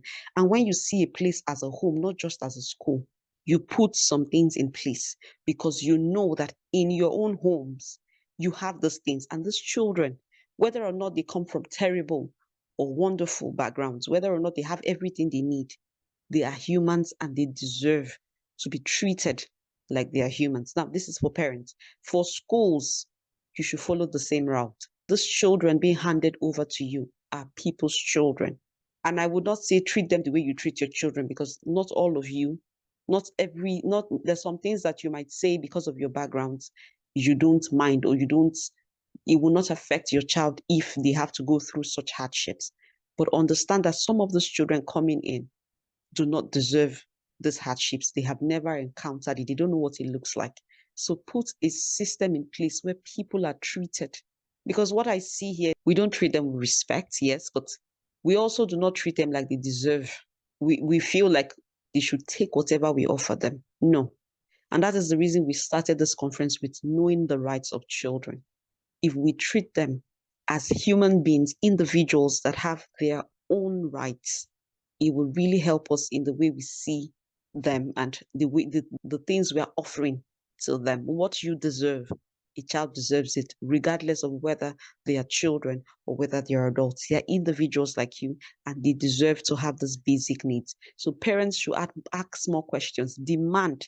Parents should start to hold schools accountable. If they don't have something that is good enough for you, please point it out. If it's already late, maybe your child is already there, then demand, let it be a focus at the PTA meeting. Ensure that it is put in place. And if you all need to rally around as a community, please do that to ensure that your children have basic and human amenities. All right, so thank you so much, Chidinma, for your response too. Very correct. This time we'll move on with our presentation. let's keep rolling in the questions. And again, I indulge all of us to subscribe to the WhatsApp platform, so questions can be dropped on that platform. Responses will come afterwards. Let's see how we can maximize time. Thank you so much. So let's move on. So we're moving on to the next part of the next phase of this presentation. And the first speaker in this second part is Mr. Victor Harino. Is his voice you just heard.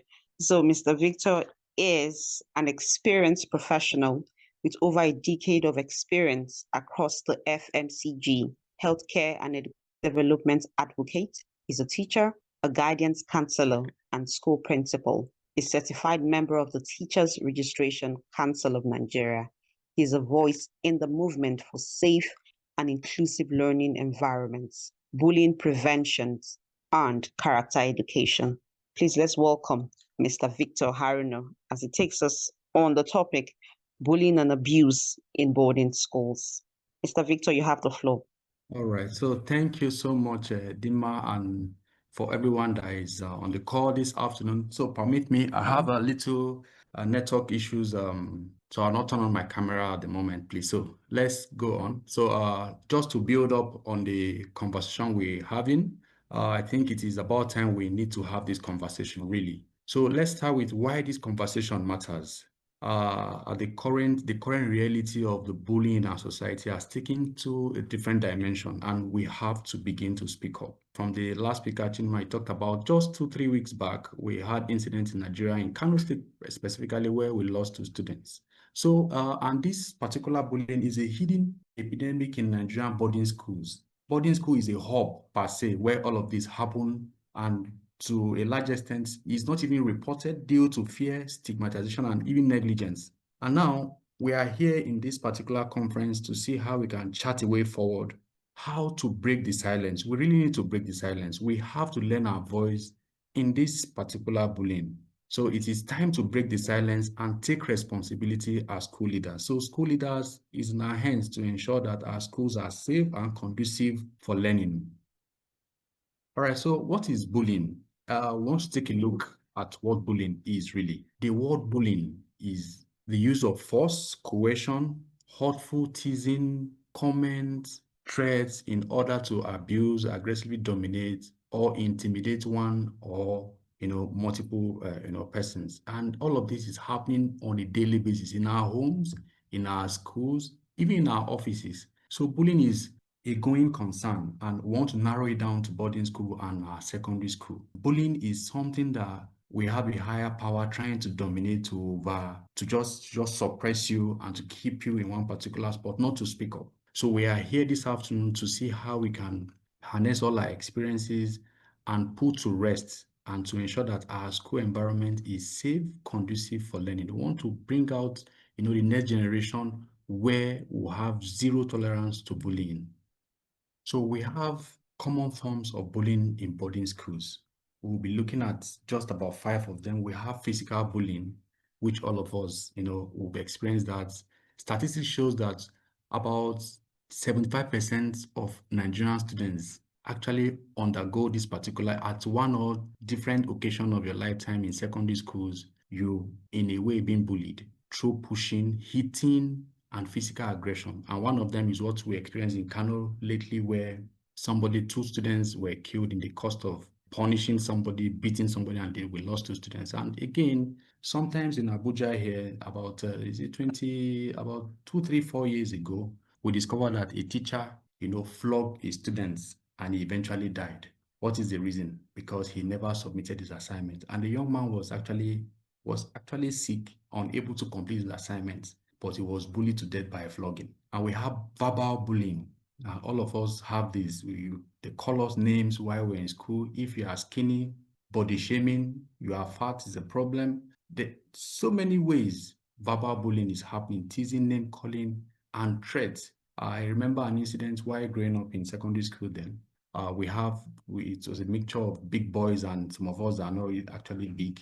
And this young man threatened me that after school, I will deal with you. And for that particular reason, I refused to leave the school, leave my class, even when they rang the last school bell, because I was afraid that in the end, I'll be dealt with on the road. So these are some of the things we underwent while we're in school.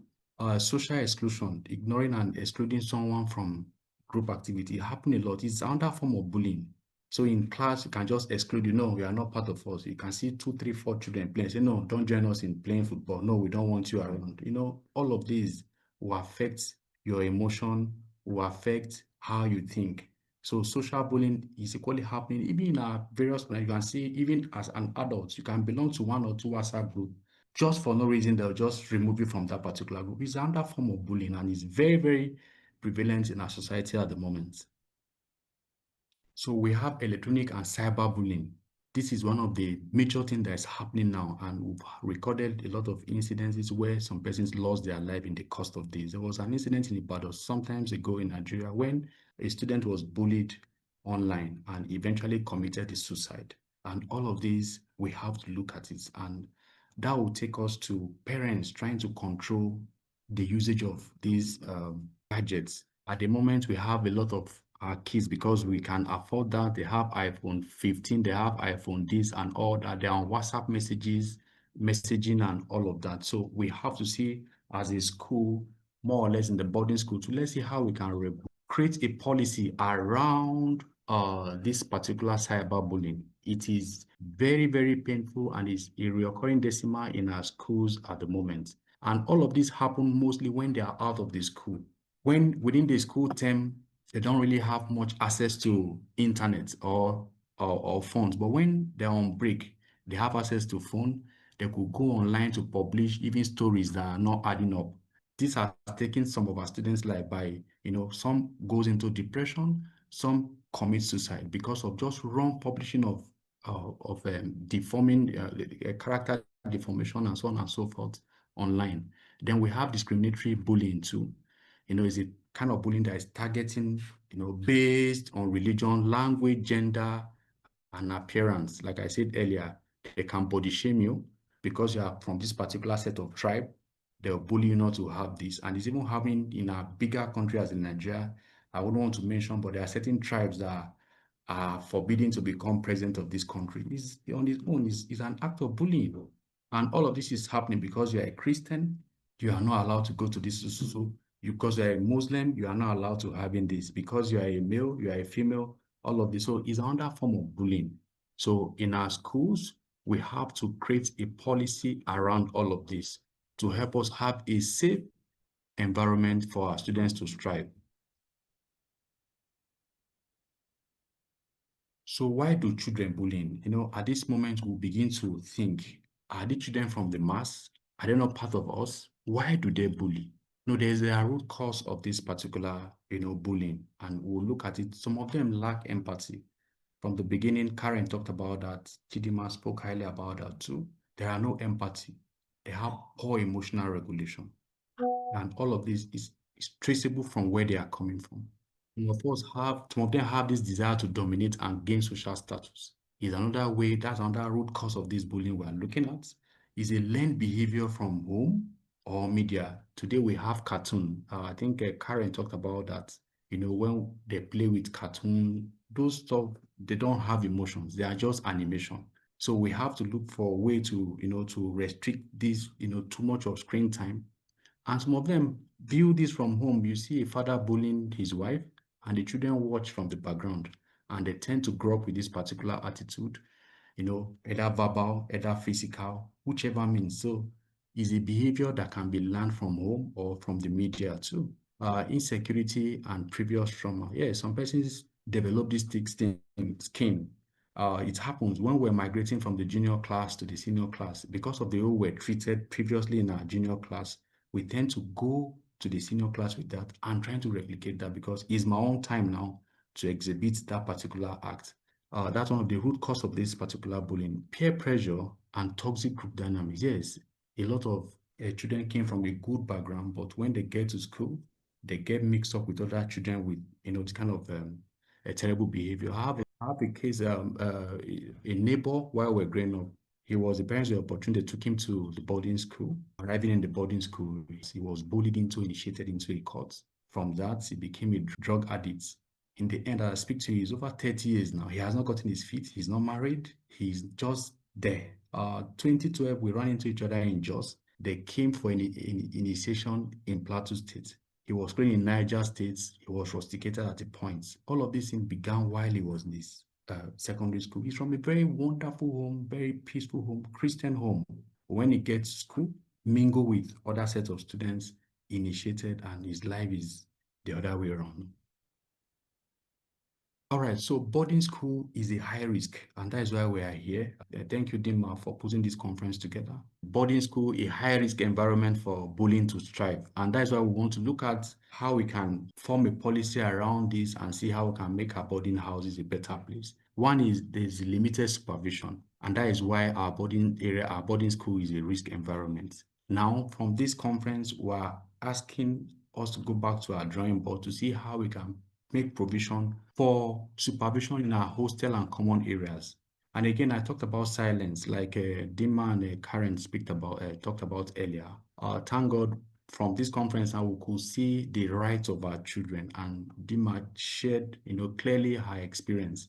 She was silenced all through, even when she was passing through pains. She could not speak because our culture does not encourage us to speak up. And that is the more reason we are here in this conference now, to charge ourselves to go back to our respective school, to begin to make our students to speak up. Enough of this silence. So silence is often encouraged by school culture. Then we have power hierarchy, like I said earlier, between the junior students and the senior students. In our days, you dare not pass through the corridors of the senior students. Once you do, they'll bring you into their classes, they'll draw a motto for you to push, you pick pin. And all of these things go on freely, even teachers don't care. They feel they are senior students. So we have to break that particular hierarchy between the seniors and the junior in our schools. Then poor reporting structure. Yes, Karen talked about that too. We have to, one of the biggest takeaway from this conference is to begin to form policies around reporting. In our schools, we have over 27,000 plus of secondary schools in Nigeria, both boarding and maybe day schools. But in all, how many G&C do we have? Even the G&C we have, how are they functional? Do they have any reporting templates? There is no reporting structure, no reporting mechanism. And that is why we could not lay our hands on any data of this bullying. So we have to, as a matter of urgency, begin to form a policy around this reporting structure and template to help us have data, and we can review over time as a school, look at the progress and see how we can make our schools better.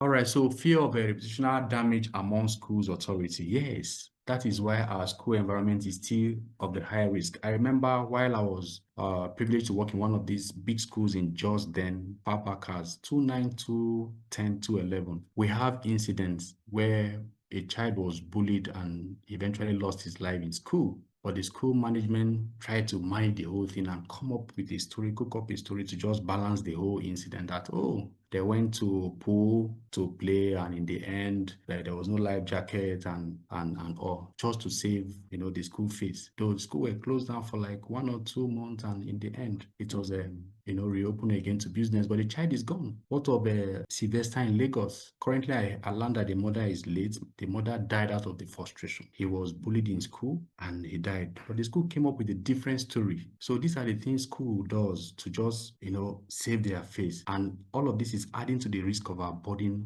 environment. Then weak enforcement of rules. Do we even have rules to start with? And even where we have rules, are we enforcing those rules? Then if we have policies around this, then we should be able to enforce those rules. So weak enforcement is equally, impacting and contributing to the high risk or environment of our boarding schools.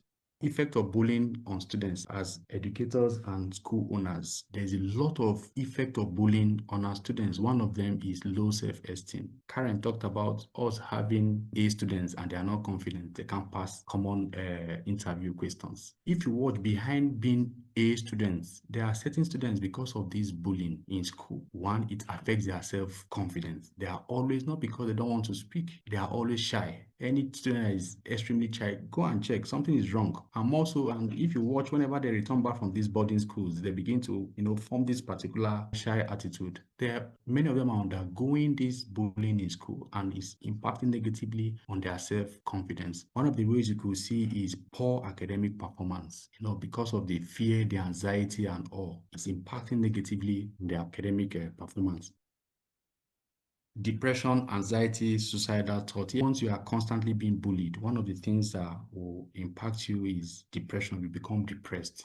There's a case I'm handling now in one of these eastern states. A child never wants to go to school again. What's happening? On a Monday, she will fall sick to Friday. On Saturday, she's well. Sunday, she's fine. But Monday again, she falls sick. And I've taken her to hospital, and it has been confirmed that nothing is wrong with her medically. It was upon investigation, counseling, and she opened up to me that yes, she's been bullied in school. So she never wants anything in school. Whenever it's school time, when we think about school, her system shut down. So these are the things that students go through even at that particular age. And if it's not handled in time, it could lead to a suicidal thought, social isolation and withdrawal. A lot of them tend to withdraw from people. They want to just be alone and all that. Their emotional whatever has been damaged. So we have to, as a matter of urgency, as a school, as a people, as passionate educators, let's come together and see how we can help our younger ones. Increase aggression or bullying. Some of them become very excessively aggressive. They have long-term emotional trauma. So all of these we have are the effect of bullying on students. And if you could see from your class and all, you could see that all of these are manifesting. So what are the common gaps in our current school system? Yes, we have a lot of gaps, and that's why we are here to see how we can close up the gaps. One of them is there is no clearly defined anti-bullying policy, inadequate teacher training, lack of reporting mechanism we talked about, lack of trained counselors in most of our Nigerian schools, and cultural barrier around reporting abuse. So I remember about 27 years ago, we lost a classmate. Two of my classmates died. They were abused by teachers, and eventually they got pregnant. And at that particular time, they have to go for abortion to save the face of their parents. And in the course of the abortion, they died. I'm talking about 27 years ago, because we do not have, at that time, this cultural barrier around, reporting abuse. Nobody cared, and there is no a social media time where they can flag it on social media and we just react to it. Then it was managed within the family. No, how can a child be pregnant while she's in school? Okay, let's go and get rid of the baby, and or eventually they died 27 years ago. So these are the common gaps in school. And one of the things we do at VGS is to see how we make these anti-bullying policies for school. We engage teacher training, and we try to design even reporting template for schools. So it's a common gap. We have to look at that. One of the takeaways from this conference is let's sit down in our various schools again and see how we can work on these gaps. By the time these gaps are closed, it will go a long way to reduce this bullying in schools. Dima talked about emotional intelligence. So for curriculum development in Nigeria, let's see how we can infuse this social and emotional learning into our curriculum to be taught in schools for students to know about emotional intelligence, to be empathetic towards their classmates and so on and so forth. Peer pressure and normalization of toxic behavior. Yes, at the moment in this country, we've normalized a whole lot of things that are abnormal. So let's begin to distill this, behavior and take them out. Then teachers are unaware of signs of bullying. Many of our teachers are unaware of the signs of bullying. So teachers need to be trained again, retrain with this current trend. Then lastly, we're looking at effective ways schools can stop bullying. Yes, let's look at 6. Creating a safe and inclusive environment is our collective responsibilities as educators to ensure that our schools are safe. Raising awareness about bullying. Yes, we have to, as a matter of urgency, come up with anti-bullying campaign awareness around our school, empowering teachers as first responders. Yes, the teachers are the first port of call for this. They should make a provision in our schools where teachers are first responders. Counseling and supporting parents. Yes, parents are equally involved too. We have to equally counsel the parents too and support the parents too to be aware of their child, implementing digital safety and anti-bullying and cyberbullying programs. So this one is very important. Karen talked about to digitalize our classes with CCTV camera and so on and so forth, so we can look at what's going on in school and maybe develop an app where even parents can be aware of all this and providing professional counseling support. So in conclusion, we have to look at a structured reporting mechanism is key. We have to develop an anti-bullying policy. Some countries of the world, like Philippines, 2013, they came up with anti-bullying policy that is a binding document for the country. We have to do that in Nigeria. I don't think we have such at the moment in Nigeria, so we can come with then teacher training on bullying. Yeah, it's very, very, very important that our teachers are well trained around this bullying, and we have to create bullying awareness in our schools. schools. Yes, very key. Thank you for your time and thank you for listening. Thank you very much, Mr. Haruna. Our next speaker is Mr. Mpumelelo Mpufo. He's a pioneering trauma educator, organizational and family systems architect, and advocate for institutional reforms, whose groundbreaking work bridges lived experience with systemic change. As a former boarding school student, he brings saying first-hand testimony to the legacy of abuse, emotional neglect, and systemic failure in these environments, an urgent need for design. Let's welcome Mr. Mpumelelo Mpufo. Thank you so much, sir, for your time. You have the floor. Good afternoon, everybody, and thank you for this opportunity to speak. Thank you to the organizers and to everybody that's joined us for this afternoon. I will try to present this concept from my perspective, from my experience, and I'm really excited that this is us talking about our own issues and finding our own solutions to how we come up as a people. By way of topic and getting started, I just want to take a few seconds to ask you to do something right now, please. I'm looking at those of us that were boarders, those that went to boarding school, and I'd like you just to take a few seconds to think of the first time you showed up at boarding school, just after your parents left. What was that like? I am going to suggest that for a lot of us, there is something that we have passed between ourselves, which I am referring to and has been referred to repeatedly as this issue of violence and abuse in schools. The violence is both emotional and physical. The violence is present and it's almost ubiquitous. So that's what I have understood about this topic in the presentation so far.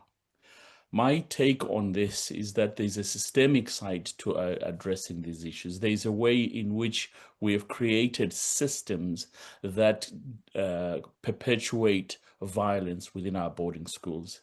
And that as part of addressing the points that the other speakers have mentioned, and I was particularly interested in your comments there, Victor, there is a culture, almost an expectation that people will be abused. There is almost this indication that this is what is accepted as the norm. And that's what I am referring to as violence in boarding school operates on an inherited cultural norm. So what then happens is exactly what Victor mentioned. I'm going from today, I'm the victim, and then next year when I move up a year, I become the perpetrator because it is now my turn. And we're creating this unbroken chain of trauma. I want to emphasize this notion of we have created an unbroken chain of trauma that spans across Africa as a continent, as well as across generations in there. Now, I also want to recognize these 2 points, the individual experience as opposed to the institutional experience. So to illustrate this, I want you to think of a river, where the water flows. In making the distinction between what is individual from what is institutional, think of a river. The water flowing in the river is the traumatic individual experiences. That's the trauma we're experiencing. That's what people are going through individually. And that's what I mean when I say individual experiences of abuse and violence. However, the banks and the riverbed are the systems, the institutional structures that make it possible for the water to flow. And while it is okay for us to address the water flowing, which is the traumatization that's happening to people, it is also important that we recognize the banks and the riverbed and address those, because unless we address the systemic side of it, we're always going to struggle with how we move our things forward. Now, again, I know I am speaking to Africans, and so this is why I chose some of the terms that I'm throwing up here. I've often heard people talking about generational curses. I've always heard people talking about things in generational terms. And I wanted to to be able to highlight that it is absolutely true that violence is an inheritance that we get from preceding generations. It's something that was done to our parents and our grandparents. And what I am suggesting again is that there's a yet to be established quantification of the proportion of people who were in boarding schools who experienced some form of institutional violence. We do not know right now what that proportion is. I posit a figure here of 13% recognize its lasting psychological impact, revealing this a massive blind spot on our educational legacy that affects millions of us. This 13% is based on what I could find. But even that 13%, in my view, is high in respect of how many people know the impact of the trauma that they experience at school. This whole notion of how they're passing the chain on to their children. And what often happens, and I've been participating with the boarding school movement here in England, in the English boarding school system, is that people who went to boarding school often find and want to send their children to boarding school, in spite of the fact that their own experience of boarding school was traumatic. And as the topic is being discussed more and more, they are beginning to quantify that. And I am aware that they've recently secured a pot of money to be able to investigate and research precisely how big and how large the problem of boarding school trauma is on these people. So when childhood trauma becomes lifelong shadows, and I just want to take a small diversion. I have spent the last 25 years in England teaching and introducing people to the concepts of trauma and what trauma is. And in a lot of instances, people think that trauma has to do with massive, big, life-changing events like war, like bombs, like car accidents, like that sort of thing. Very few of us recognize the neurological scarring that happens in interpersonal interactions in schools. The example that Chidima gave earlier around arriving at school and being told that you were going to be hit and not understanding what the hitting is for, but it is just done, is as traumatic as someone experiencing a bomb exploding in them. Because by definition, and sorry to take you into the classroom, but for me, by definition, trauma is this violence that occurs, that shocking experience that overwhelms our capacity to cope. Once whatever is happening to me overwhelms my capacity to cope, I have now created a lifelong shadow, which, if it is not addressed, stays with me. And therefore, what has been found over here in England is this speculative 67% of people who report chronic anxiety, relationship difficulties, and authoritarian management styles. Last week, I had a conversation over here with a man who had been to boarding school. And for the first time, he is connecting his time in boarding school and the fact that he has been married 5 times. He's looking back on his life and seeing that neurological scarring. There's a principle that was developed by somebody called Donald the Habinian impact, where the phrase is created: neurons that fire together wire together. Neurons that fire together wire together. So if your experience of boarding school fires with trauma, the two things have come together. You associate your experience of boarding school as traumatic because the neurons have fired together and now they have wired together. And that's what we're talking about when we refer to neurological scarring. The current research suggests that survivors of boarding school trauma experience a 40% higher rate of divorce, struggle with emotional intimacy, and often replicate distant parenting styles. And when we're talking about parenting styles, then I'm sure a lot of you are familiar with the work of Dr. John Bowlby and Dr. Mary Ainsworth, who came up with the principles of attachment theory. And just as an aside, Dr. Mary Ainsworth grew up in North America, but while as part of her development, she spent some time in Uganda. And so we have to recognize Uganda in respect of the development of attachment theory. But attachment theory is formed in England in the 1950s, and it is fully developed and pushed forward thereafter. The critical elements about attachment theory is what was mentioned earlier. When I am removed from my primary caregivers at a time when I'm not ready to do that, it compromises my ability to develop as a person.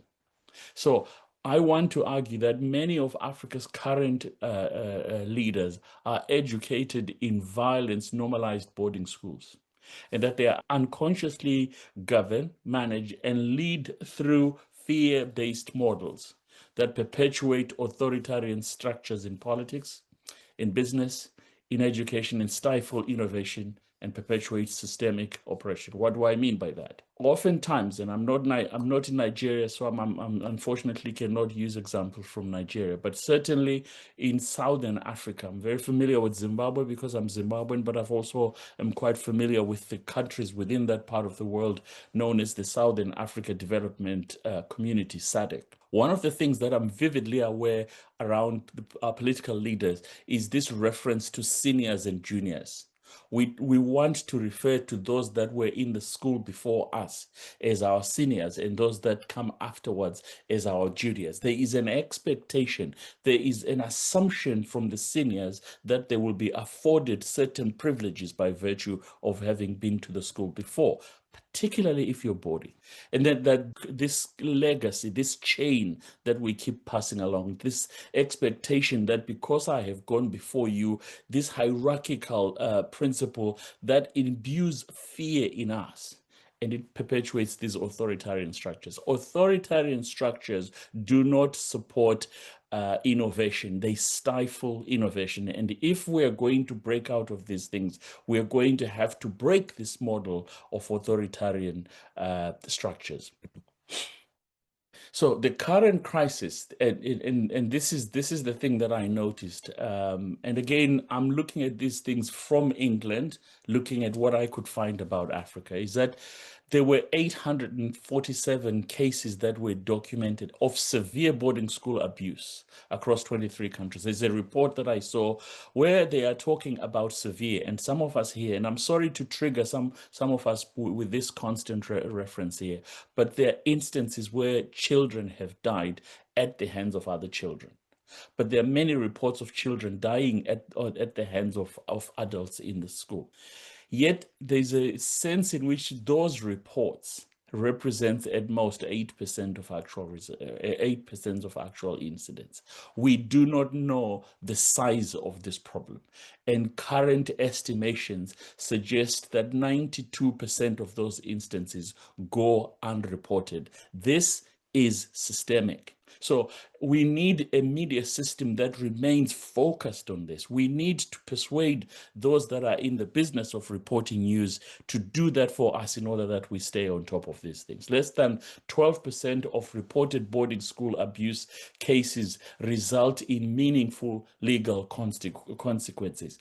I don't know about Nigeria, so I'm not going to comment about Nigeria, but I certainly know about the weak institutions in SADC, where people in power do things without any consequences on them. I have to put my hand on heart and say, in my family, and I'm using this as an example, I know someone within my family who systematically abused children. He was a school teacher, and it was known that every year he would be having a relationship with one of the children who was in the third year of secondary school. Everybody knew that, including us. And this thing went on and on. And this is where, despite reports that went to the police, despite reports that went into the school system, he was protected. And therefore, there are these systemic failures in our legal systems. There are these systemic failures in our political system. There are these systemic failures in our moral systems, which allow this thing to be perpetuated and to carry on. So current school leaderships predominantly made up of former boarders who experienced similar treatment consistently minimize these reports as character building and normal disciplining, creating institutional blindness that enables continued harm, while alumni defend systems that damage them psychologically. We want to make reference to the fact that it is making us more resilient. We want to argue that it is teaching us to be independent. The truth of the matter is we're passing on a generational chain that we are trying to rationalize. So a housemaster, when he was in boarding school, was caned for whatever behavior that they demonstrated. Because they've carried that trauma across 20 years, they've arrived at a place now where they've become the housemaster. Surprise, surprise, when they see behavior that deviates, what do? They will cane the child. We need to support the work that Dinma is doing around stopping corporal punishment, because corporal punishment is traumatizing our children.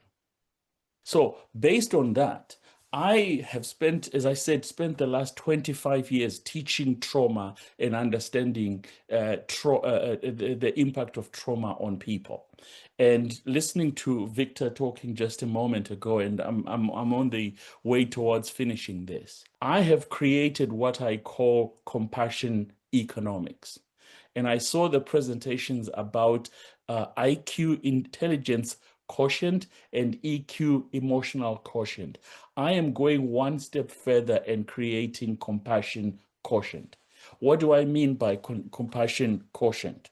I'm going to read you my definition of what compassion is, and hopefully you will begin to recognize why I believe it is a good solution to the issues that we are dealing with within our African boarding schools.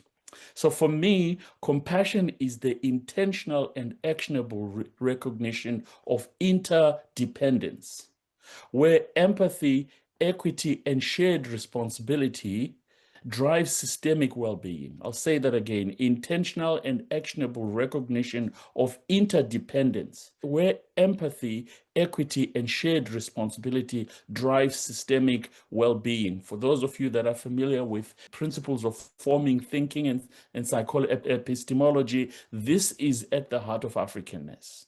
When we talk about the identity of African people, we're particularly driven by an intentional and actionable recognition of interdependence.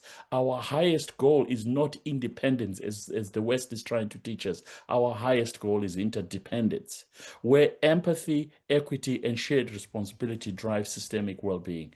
It goes beyond individual kindness. So when I'm talking about compassion, I am not talking about kindness. I would have used the word kindness. I am referring to something that transcends individual kindness by fostering structures, policies, and behaviors that reduce suffering and amplify dignity across all levels of society, including our boarding schools. So in my slides, I will add that definition so people can see that. So what I am saying is I am suggesting that with that definition of compassion, compassion itself becomes a currency. It becomes something that we trade.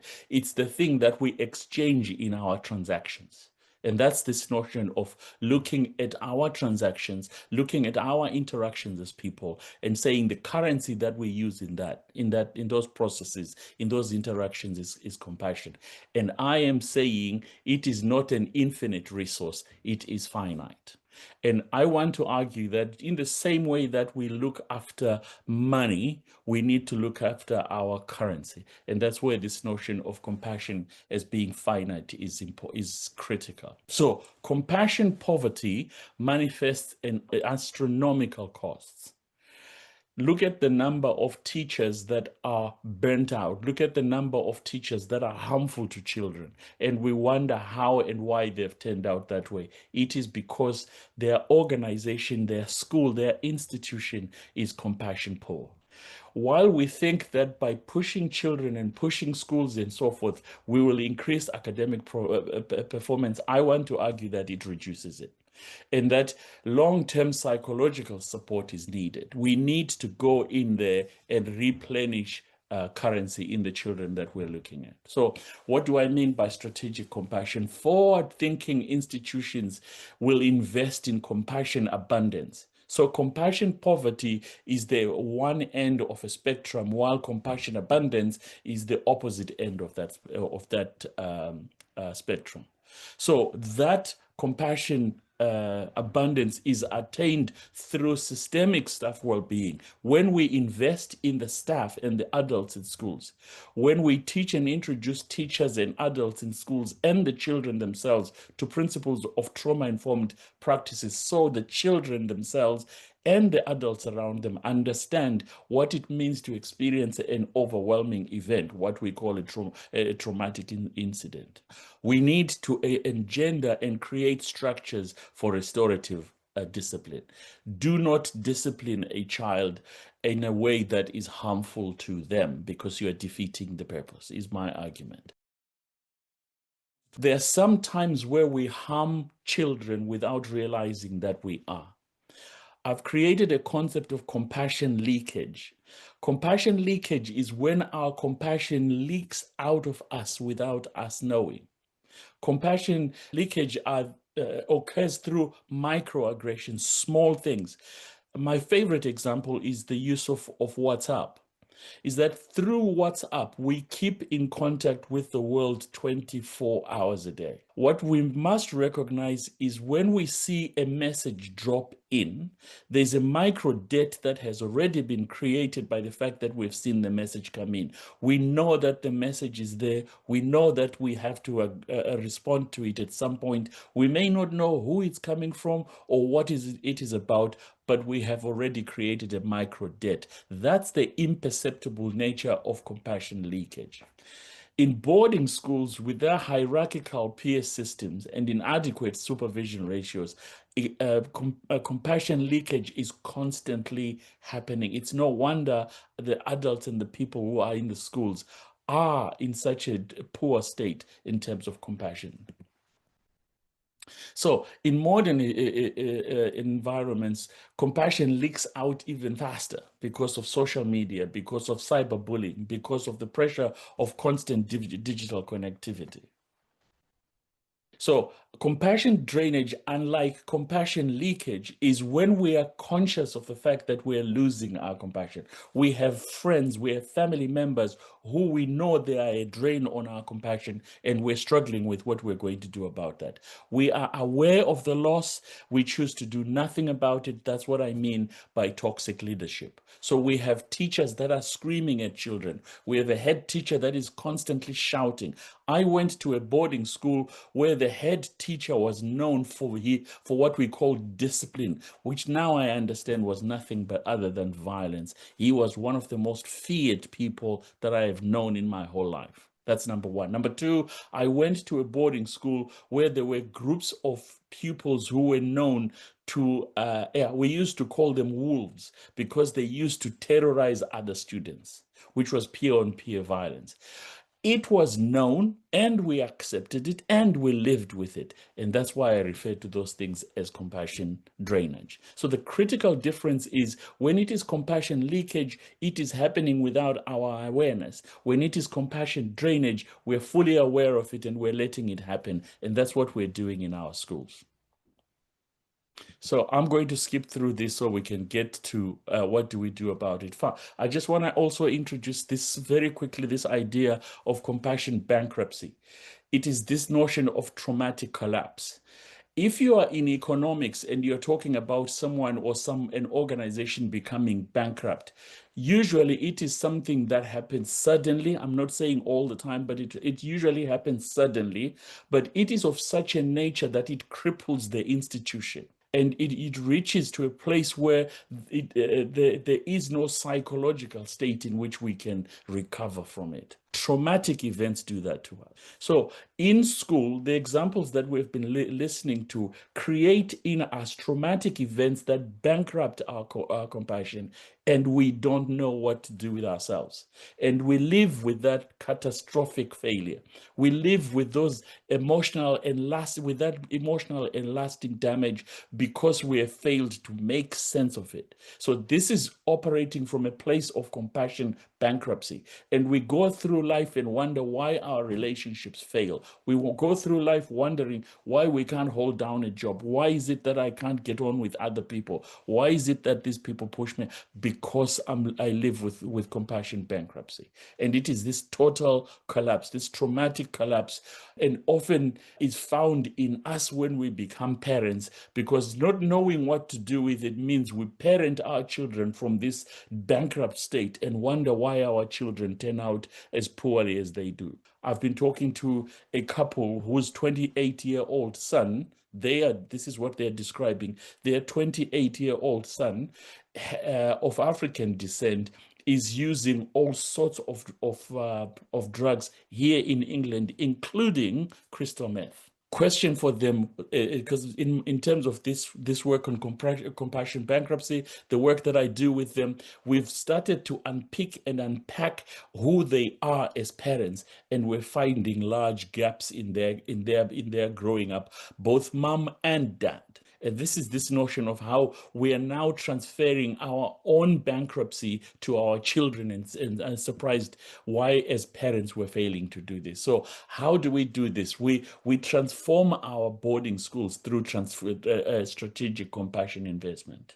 So we can, if people are interested, we can create a systemic economy where we teach this program of compassion economics, which shows the two ends of the spectrum, from poverty and bankruptcy across to the other side, which is abundance.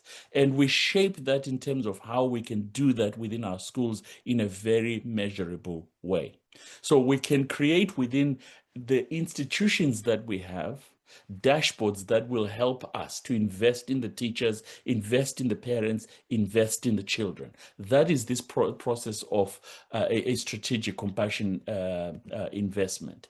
And what I am talking about, and I'm excited about, is the opportunity that we can do this at continental level. We can find small places where we start, and we create African-centered boarding schools that recognize our own experience, which is not borrowed from someone else. We are beginning to talk about compassion on our terms, where we put teachers, parents, adults through learning systems on compassion and how we are interdependent as a people before we are independent. These become the centers of excellence that drive us, and we can start that process within our schools. So we stand at a crossroads where we can either perpetuate the cycles of violence that have haunted us over the generations, or we choose to invest in compassion as our most strategic currency. The question isn't whether we can afford to implement compassion economics. It is whether we can afford not to. Thank you for your time. And Thank you very much, Mr. Mpufo. Thank you so much. It was quite enlightening, because sometimes as boarders, we do not realize that the trauma goes on to our children. We just assume that if I don't hit them, or if I'm trying my best not to hit them, then I'm in the clear. We don't see how we are short on compassion based on our past experiences. But now that you have said it, it's something that we all need to go and look into. So thank you so much for your time. We appreciate it. I would go on to take the questions. Or Mr. Haruna, I will go on to take the questions for you, and then you can continue for Mr. Mpufo. So I'm seeing some from the WhatsApp group that are meant specifically for you, Mr. Victor. One of the questions is, given the real life cases that you have highlighted, what are the top 3 immediate actions school leaders should take to begin creating a safer environment for students today, not tomorrow? Did you get that question? All right, very clearly. All right, thank you so much. So one of the 3 ways we can respond starting from this conference is, one, we have to, as a school, establish a very clear reporting channels, that is either through anonymous reporting style in our schools, or having a suggestion boxes in every corners of the school, or in the hostel area, in the classes, playground, even toilets. Let's have all of those suggestion boxes placed. Then we should have a trusted staff as a liaison staff in school, where a dedicated staff that can be entrusted with this responsibility, where students can go to report these bullying acts.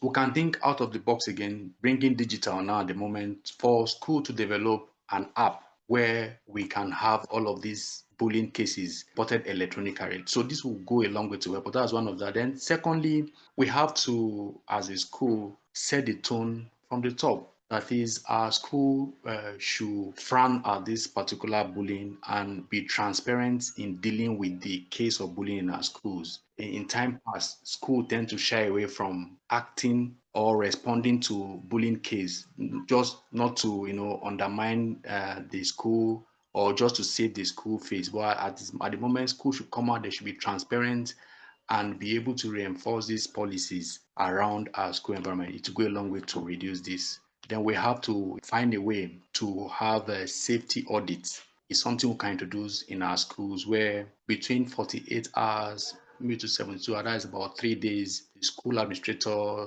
the students, the starter, what I mean the student now, the student leader, like the head boy of the school, the hostel prefects, and maybe the house masters could have time to meet and evaluate bullying or assess these bullying incidences in school. In our hostels, we have flashpoints where this bullying, in our schools rather, we have flashpoints where all of these bullies do take place.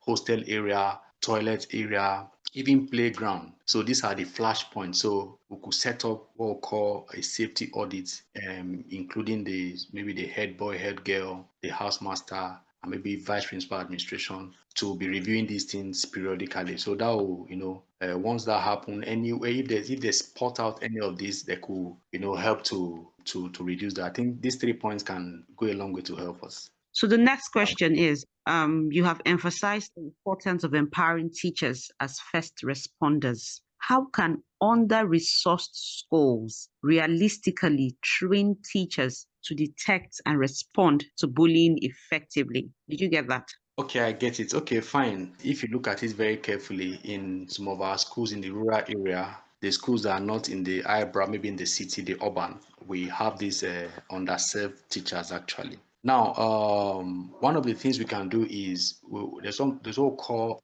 peer lead training. In no matter how understaffed that school is, we should have one teacher that might have maybe real life experience. So such teacher can help to be a trainer now to train even the rest of the teachers. Or maybe periodically or bi-weekly, they can conduct a peer-to-peer session. So it can be one that will undergo this, that can conduct, like you, for example, now being through this, you have real life experience. So if you happen that you are teaching in a school where we have understaffed teacher, then you can stand in to help doing that. And moreover, one of the things we are doing at VGS2 is to ensure that every school will have access to this. We have online and we have offline, and we have all of this training tailored towards each school's need. So these are the things we do. Then second, you can have a WhatsApp-based learning, in a place where we have these underserved teachers too. At least in every part of Nigeria at the moment, we have access to internet, no matter how slow it is. And the WhatsApp is one of the platform that is commonly used. It's not new to us. So we can form that kind of WhatsApp-based learning where we can teach through, we can equally talk about this bullying. This can help maybe within 10 to 15, 20 minutes weekly lesson that can focus on early warning signs and basic response strategies. So we can bring this on board. We can, discharge it on the WhatsApp platform. Everybody can have access to seeing it. Then we can go a long way again to inculcate or infuse the role playing or real life, case simulation in our schools. So we can do that where we can form this, what's it called, an anti-bullying club, or in our social studies, in any of the courses we are taking, we can bring in a role play and a real life, case simulations where we can demonstrate it to go a long way to help. Okay, so the third question is, you highlighted the critical role of counseling and support in addressing bullying and trauma. In practical terms, how can we integrate guidance and counseling into the boarding school system, especially in schools that lack trained professionals? And what steps is your organization, that's VGS, currently taking to support or influence this integration at the policy or implementation level? Did you get All right. that? Okay. Well, that's fine. Thank you. First, we integrate this support into our structure by assigning a trained staff member as emotional mentors. No matter how bad the school is, even we don't have a trained or a qualified guidance counselor like Mr. Mpofu, walk us through some of the insights he shared in this conference. There are some persons that they have this emotional intelligence, even though they are not trained guidance and counselor. So in a school where we don't have this trained guidance G&C, we can spot as such, individual. It could be a teacher, it could be a house master, it could be the vice principal admin, it could be any of those staff that have this quality at that particular time. They can help to anyone that possesses kind of quality they can come in to help and bridge the gap. So we can do that in our school to help. Then secondly, we establish external support network. Such school that does not have a qualified teacher can partner with us. That's one of the things we do. In that situation, you can partner with VGS. We can provide these particular services for your schools, either online, offline. So we can have a schedule where if it's career counseling we are dealing with, if it's academic counseling we are dealing with, then we can do that. We can project that online for maybe for certain group of students. Is it those that are undergoing bullying? Is it SS3 students that are trying to go out of the school, where we can train them about the real life experience? Is it or again, they can have a means of collaborating with an NGOs around. There are certain NGOs that can offer the services free. So these are things school can do that, and it can help a lot. Another thing we do in that situation is to create create a policy around that. There are certain secondary schools they don't really have any of these policies, and we do that too. Even in Nigeria as a country, we are not yet there. There's no specific policies that guides this, so we can equally come into doing that. Okay, thank you. So last question. Okay. Cultural silence and fear of reputational damage often prevent schools from reporting bullying. How can parents and the wider community hold schools accountable without being perceived as adversarial? Okay, great. I think one of the ways I'll answer that, I'll start by saying that at this material time, with what we are seeing currently happening in our schools, and the worst case scenario now is a case where we are losing students and we don't want that to continue. So answering back to your question, one of the things we need to do very quickly is we have to shift our mindsets from narrative, from blame to collaboration. So we have to, at the moment, it's not about parents. Now, when the incident happened, we begin to blame school, we begin to blame all of this. At the moment, let's collaborate. By the time we are collaborating, parents is collaborating with the school is collaborating with the parents. In the end, will make the school a safe haven for our children. The important thing is for us to build them morally, academically, and to be useful to the society. That is the essence of this gathering we're having. So we have to shift from narrative, from blame game to collaboration. So by the time we do that, it's going to be a win-win situation where the school will be safe for the students. Then we have to create a parent-led safety committee too. At the moment, we have to involve the parents deeply. Parents should be involved in the life and whatever goes around, their students. Like you rightly say initially, you said when your daddy took you to school, he was taught at that particular point not to enter the hostel to check. If he had gone to look at how the hostel, he might have changed his mind. So at the moment, we should have in our schools, let's create a safety committee where parents will be involved. So together we can now chart a way forward. There will be a progressive reporting on how students are doing in the academics and the entire well-being. So if we can create the environment, nobody we are not blaming anybody. All we are looking after is to ensuring that our schools are safe for the students. Then we have to amplify again. Let's look at Karen said something when we had one or two conversations, talked about alumni too. School alumni network can help. Like we are speaking now, you are at ex-border, ex-border, and you guys are passionate about what happened in time past. So if we begin to, learn our voice from different angles, those that have gone through boarding schools, the treatment, and let's stand up and say we are going to change the narrative. So collectively, all of this will help, and we'll have our boarding school and secondary school a better place. Thank you. Thank you very much, Mr. Victor. Thank you so much for your time. And really, you Right. have made a great point by saying that those of us who have experienced this, is one thing to gather and talk about what we have seen. Is another thing to go back and say, okay, how can we make a difference in the same places that we experience such hostility and violence? We can do something, and if we can take up the mountain to do something about it and say, okay, we will start. I believe that it will keep people from being judgmental, because when they see taking the first step to forgive, to move on and to make a difference, really other parents will say, okay, or other people or the community will not be quick to shut down and say this school is a terrible place. They would instead see it as a work in progress, and that we all can put our hands together to make it a better place. So, having said that, Mr. Victor, you have to look if there are questions for Mr. Mpufo. All right. Thank you so much. So, Mr. Mpofu, thank you so much for your time and the wonderful conversation. So we'll run through very intelligent 4 questions here for you to address. So one of them is, you describe compassion as a finite resource within institution. So what are some of early warning signs that a boarding school is approaching compassion bankruptcy, and how can leadership intervene before reaching that point? Yes, so thank you. Such a wonderful question. The amazing thing around compassion bankruptcy and compassion poverty is that we live with the signs every day. At the individual level, how do we know that someone is approaching what we call the CBP, the compassion bankruptcy point? Listen to the language, look at the person. Those that work with that person so can tell you the point at which that person is approaching the breakdown point. It's in their language, it's in the things they say, it's in how they don't want to be engaged, and they keep telling you that I don't want to do this. And where we've gone to implement a compassion economics framework, we have trained people up in what do you look for, what are the signs for it, and what can you do about it. That's number one. At the systemic level, remember what I said in respect of the river, it's the banks and the riverbed. Simple example that we had, and I want to refer to the points that have been made in this event, the issue of bullying.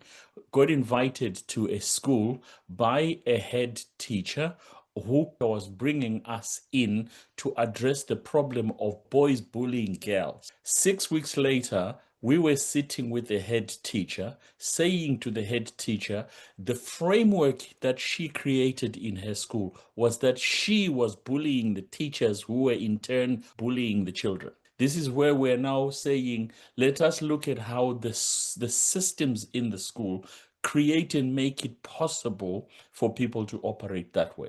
And what had happened is the people that were celebrated in the school, the names that were mentioned constantly in the school as having made the school, were being celebrated for being hard and difficult and impossible. It created a framework which was being perpetuated by everybody else as the identity of the school. That's when it becomes systemic. So once again, if we are able to, we go into a school or into an institution and we begin to point out the points at which evidence is there on either side of the spectrum. This is what you see and hear when people are heading towards poverty and bankruptcy. This is what you see and hear when they are compassion abundant. So children and young people who grow up in environments where there's compassion abundance, you will find the way that they are not threatened by their existence. They are far more relaxed. They are far more interesting. They will ask questions. They are curious. They want to know.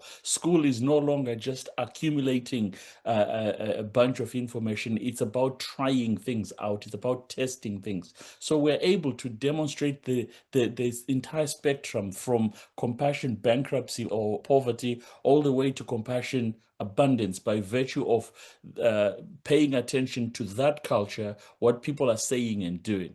And I must emphasize here, this is where our Africanness comes in. Remember, my definition of compassion is this critical element of interdependence. We will help people understand the vocabulary, the language they use in order to see that they're heading, the direction in which they're heading, either towards compassion, bankruptcy, and poverty, or the opposite direction to compassion, abundance. And that comes as part of our program's installation.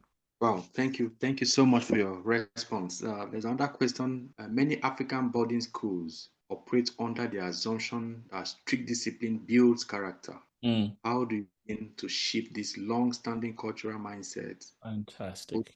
and parental levels? Fantastic question. So, if you remember, this is the statement that I was making around generational nature of these issues, where I was talking about the fact that when we operate in our schools, we are operating in a way that's not unique to us. It is generational. It is stuff that we are inheriting from those that have come before us. And we want to be able to be and operate like they do. So the challenge that we are facing is at three levels. Number one, getting a lot of us to understand the impact of trauma and abuse and recognize that. Remember, I said we have no statistics about what people who have been to boarding school like me, how many of us are aware of the impact of boarding school on us. That's point number one. Point number two is, having established that, we then need to be able to unpick and unpack what it is that we are now living with as a result of the trauma and the abuse that we suffered in schools. Now, to do that, we don't need to gather everybody on the African continent that has done that.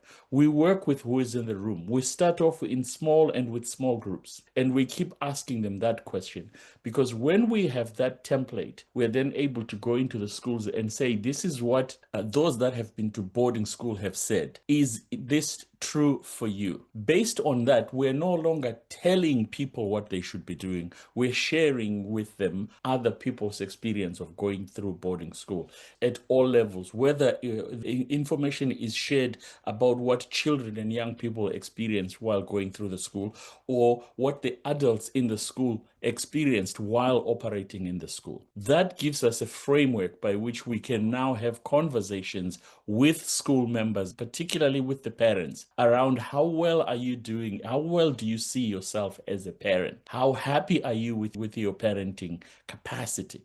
How do we work with you in order for you to become the type of parent that you want to be? Similarly, you start off with the head teacher or a significant person in the school. How well do you feel about what it is that you are doing with and around children and young people, which will be impactful for them in 30, 40 years? Once you start having those conversations with people, they quickly become very aware of where they are on the spectrum and the work that they need to do.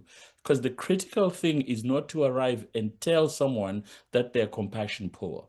No, you will never know whether at what point in the spectrum they are. They're the ones that need to work out exactly where on the spectrum they are. But once they identify that, we work with them to move them in the direction that they want to go. And so it may be deep-seated, it may take a long time, but when I was first introduced to the internet, it was described to me as something satanic, something that was going to take the world over. Here we are 30 years later, and we all use the internet as if it's a matter of course. The same principles apply to compassion economics. I'm introducing the ideas at the moment. A few more people are picking them up and asking questions. I'm getting invitations to say, come and speak at our school, come and speak at this event. And we keep sharing the message and growing the vanguard. At some point, trust me, not in my lifetime, but in a lifetime to come, somebody will be able to be talking about compassion economics in a way that is understood and expected. The same way that in 1905, IQ was developed. In 1995, Daniel Goleman came up with EQ. We are now in 2025, and I'm coming up with the notion of compassion economics. That whole process just rolls on. So we don't give up because it's a big task. We pick it up and then get our hands on the horns of it. Great. Thank you so much for that. There's another question for you again. Very interesting. You mentioned compassion ROI and measurable outcomes.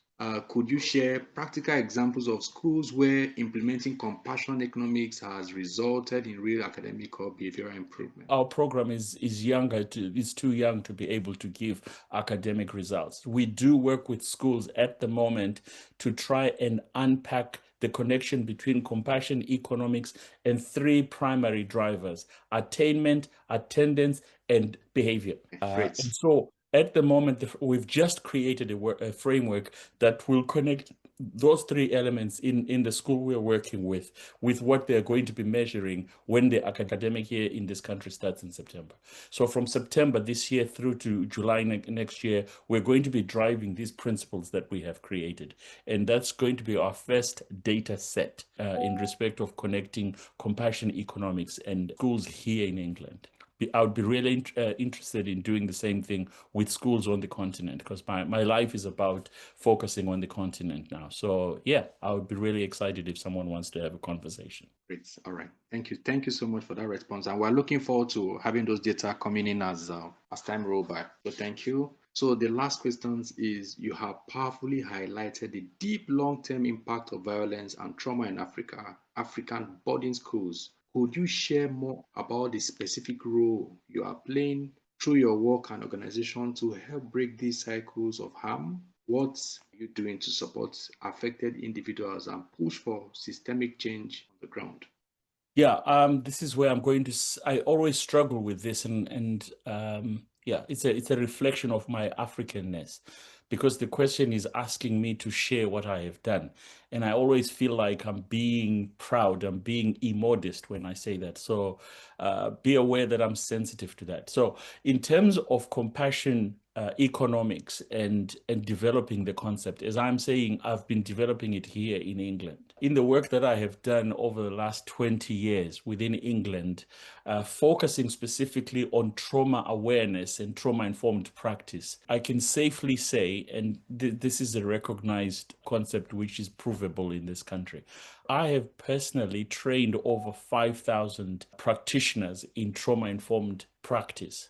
I've introduced what's known as the youth justice system in this country to trauma-informed practice, to the point where some of their best practice modules on their resource hub are based on work that I developed. There are papers that are now being written. I'm aware of 2 academic papers that are now being written to look back on the 10 years of the work that I did in introducing trauma-informed practice in this country. So they're being written from the point of view of the organization in which we went to undertake the project. And I'm very proud to say it takes a lot to find 2 people who decide to write academic articles on that. So that's the work that I have done in respect of trauma-informed practice. Worked with upwards of 5,000 individuals. Worked with, I think, a couple of 100 organizations that we worked on redesigning their systems and running it through in respect of trauma-informed practice. And then on top of that, I have had very good and productive meetings with people that are, I don't know how they are described in Nigeria, but in England, these are the programmers in government. These are the people who sit behind the chief secretary. I've sat with them around how we can look at issues of trauma-informed practice, how those principles apply to the fact that children offend. What is the connection between trauma and if you follow the things happening in England, particularly in London, there's high levels of violence in young people involving knives and guns and exploitation. So we've had good conversations around the drivers for that, the push-pull factors for those things. Following in those channels that I cut in respect of trauma-informed practice, I'm now going back into those channels to introduce the same channels to compassion economics, because I am saying trauma-informed practice takes you so far. Compassion economics takes you the whole way that you need to go. And so I don't have statistics around compassion economics and its application in England, because I'm still developing it and contacting different people to put it on the ground and start applying it, but that's a matter of time now. But the frameworks for it are developed. What it's going to look like in 3 to 5 years, I don't have time to set it out, but all those frameworks, we've created them, we're ready to rock and roll with them, and I'm really excited about the potential that this helps. As I keep saying, I'd really like to take those ideas and apply them on the continent, rather than taking them to China, where at the moment interest seems to be coming from. Wow. So thank you so much. Thank you so much for your time and your rest. Yeah, thank you for those questions. I appreciate them. So Dimma, it's time for you to come on board to Wrap it up. So thank you everyone for attending. It's an honor to have heard all of you spoke today. I thank you for everything. Thank you for your time. Thank you for the experience and the knowledge that you have shared here today. Thank you for the expertise. Thank you for attending. Those of us who are attending and we didn't get to hear your voices, but we appreciate you. And if not for the management of time, we would have allowed each and every one of us to talk. So before I do the closing remarks, I want to, in a special way, thank Jay. None of you got to hear his voice, but Jay is the mastermind behind this entire program. He has been in the background making sure that we have a seamless conversation. So I want to do the honors of reading his profile so that we get to know him, and eventually, when time permits, we get to work with him, or you get to work with him. So Jay Godwin Jr. Isa Iluaho is a business strategist and innovation specialist of Jane Cube. He has been a specialist with over 20 years of experience in developing technology-driven solutions that increase productivity and drive meaningful change. His professional journey includes nearly a decade with the United Nations, NGOs, and international organizations supporting various sectors, especially the education sector, where he led impactful projects to strengthening the education systems, build schools, support children with scholastic materials, improve learning outcomes through various tested methodologies, and support policy development that enhances educational access and quality. Jay also provides consultancy services to government organizations, small businesses, NGOs, and international organizations, offering technical support in project management and implementation, humanitarian support and coordination, strategy development, data analysis, and monitoring and evaluation. Jay played a leading role in the conceptualization and launching of Study, a technology platform built by educators for educators focused on streamlining school operations while addressing core challenges in educational institutes, including the critical issues of student safety, bullying prevention, and inclusive communication. Now, let me just highlight here that when we're talking about students being able to report the incidents they are facing in a way that is secure and they don't feel a backlash, this is it. Jay has put something on ground. So his strategic oversight ensured that the platform does not just support administration, but build stronger connections among students, teachers, and parents to foster a more nurturing school environment. And at this conference, at the Safe Boarding Schools Conference, Jay is eager to listen. He's a good listener, learn, and explore. His goal is to better understand the root causes and impact of bullying in boarding schools so that GenCube can design effective, context-aware digital solutions that proactively mitigate bullying and enhance student safety. And Jay believes that through collaborative dialogue and innovation, we can create a safe, a more supportive learning environment where every child has the opportunity to thrive. Thank you so much, Jay, for your service. And let us wrap this up.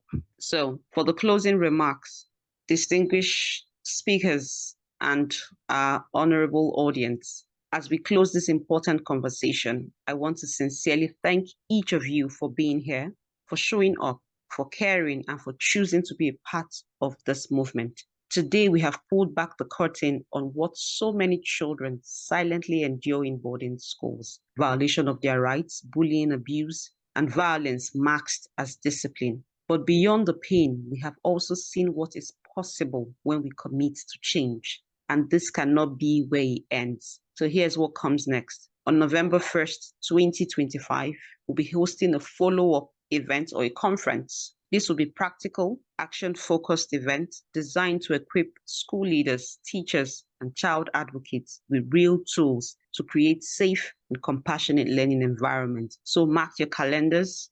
Jay will be putting out the links of all of the speakers for those who want to get more acquainted with the work that we do at Teach with Ease and the work that each and every one of the speakers today also do. If you want to partner or bring this training to your school, reach out on teachwithease25@gmail.com. We are ready to listen. Let's not allow this conference to be just another moment. Let it be the moments we choose to build a legacy, not of silence, but of courage. A legacy that protects children, a legacy that reforms schools, a legacy we can be proud to leave behind. Let's teach with ease, with love, and with boldness. Thank you. See you in November. Have a splendid day, all of you. Thank you.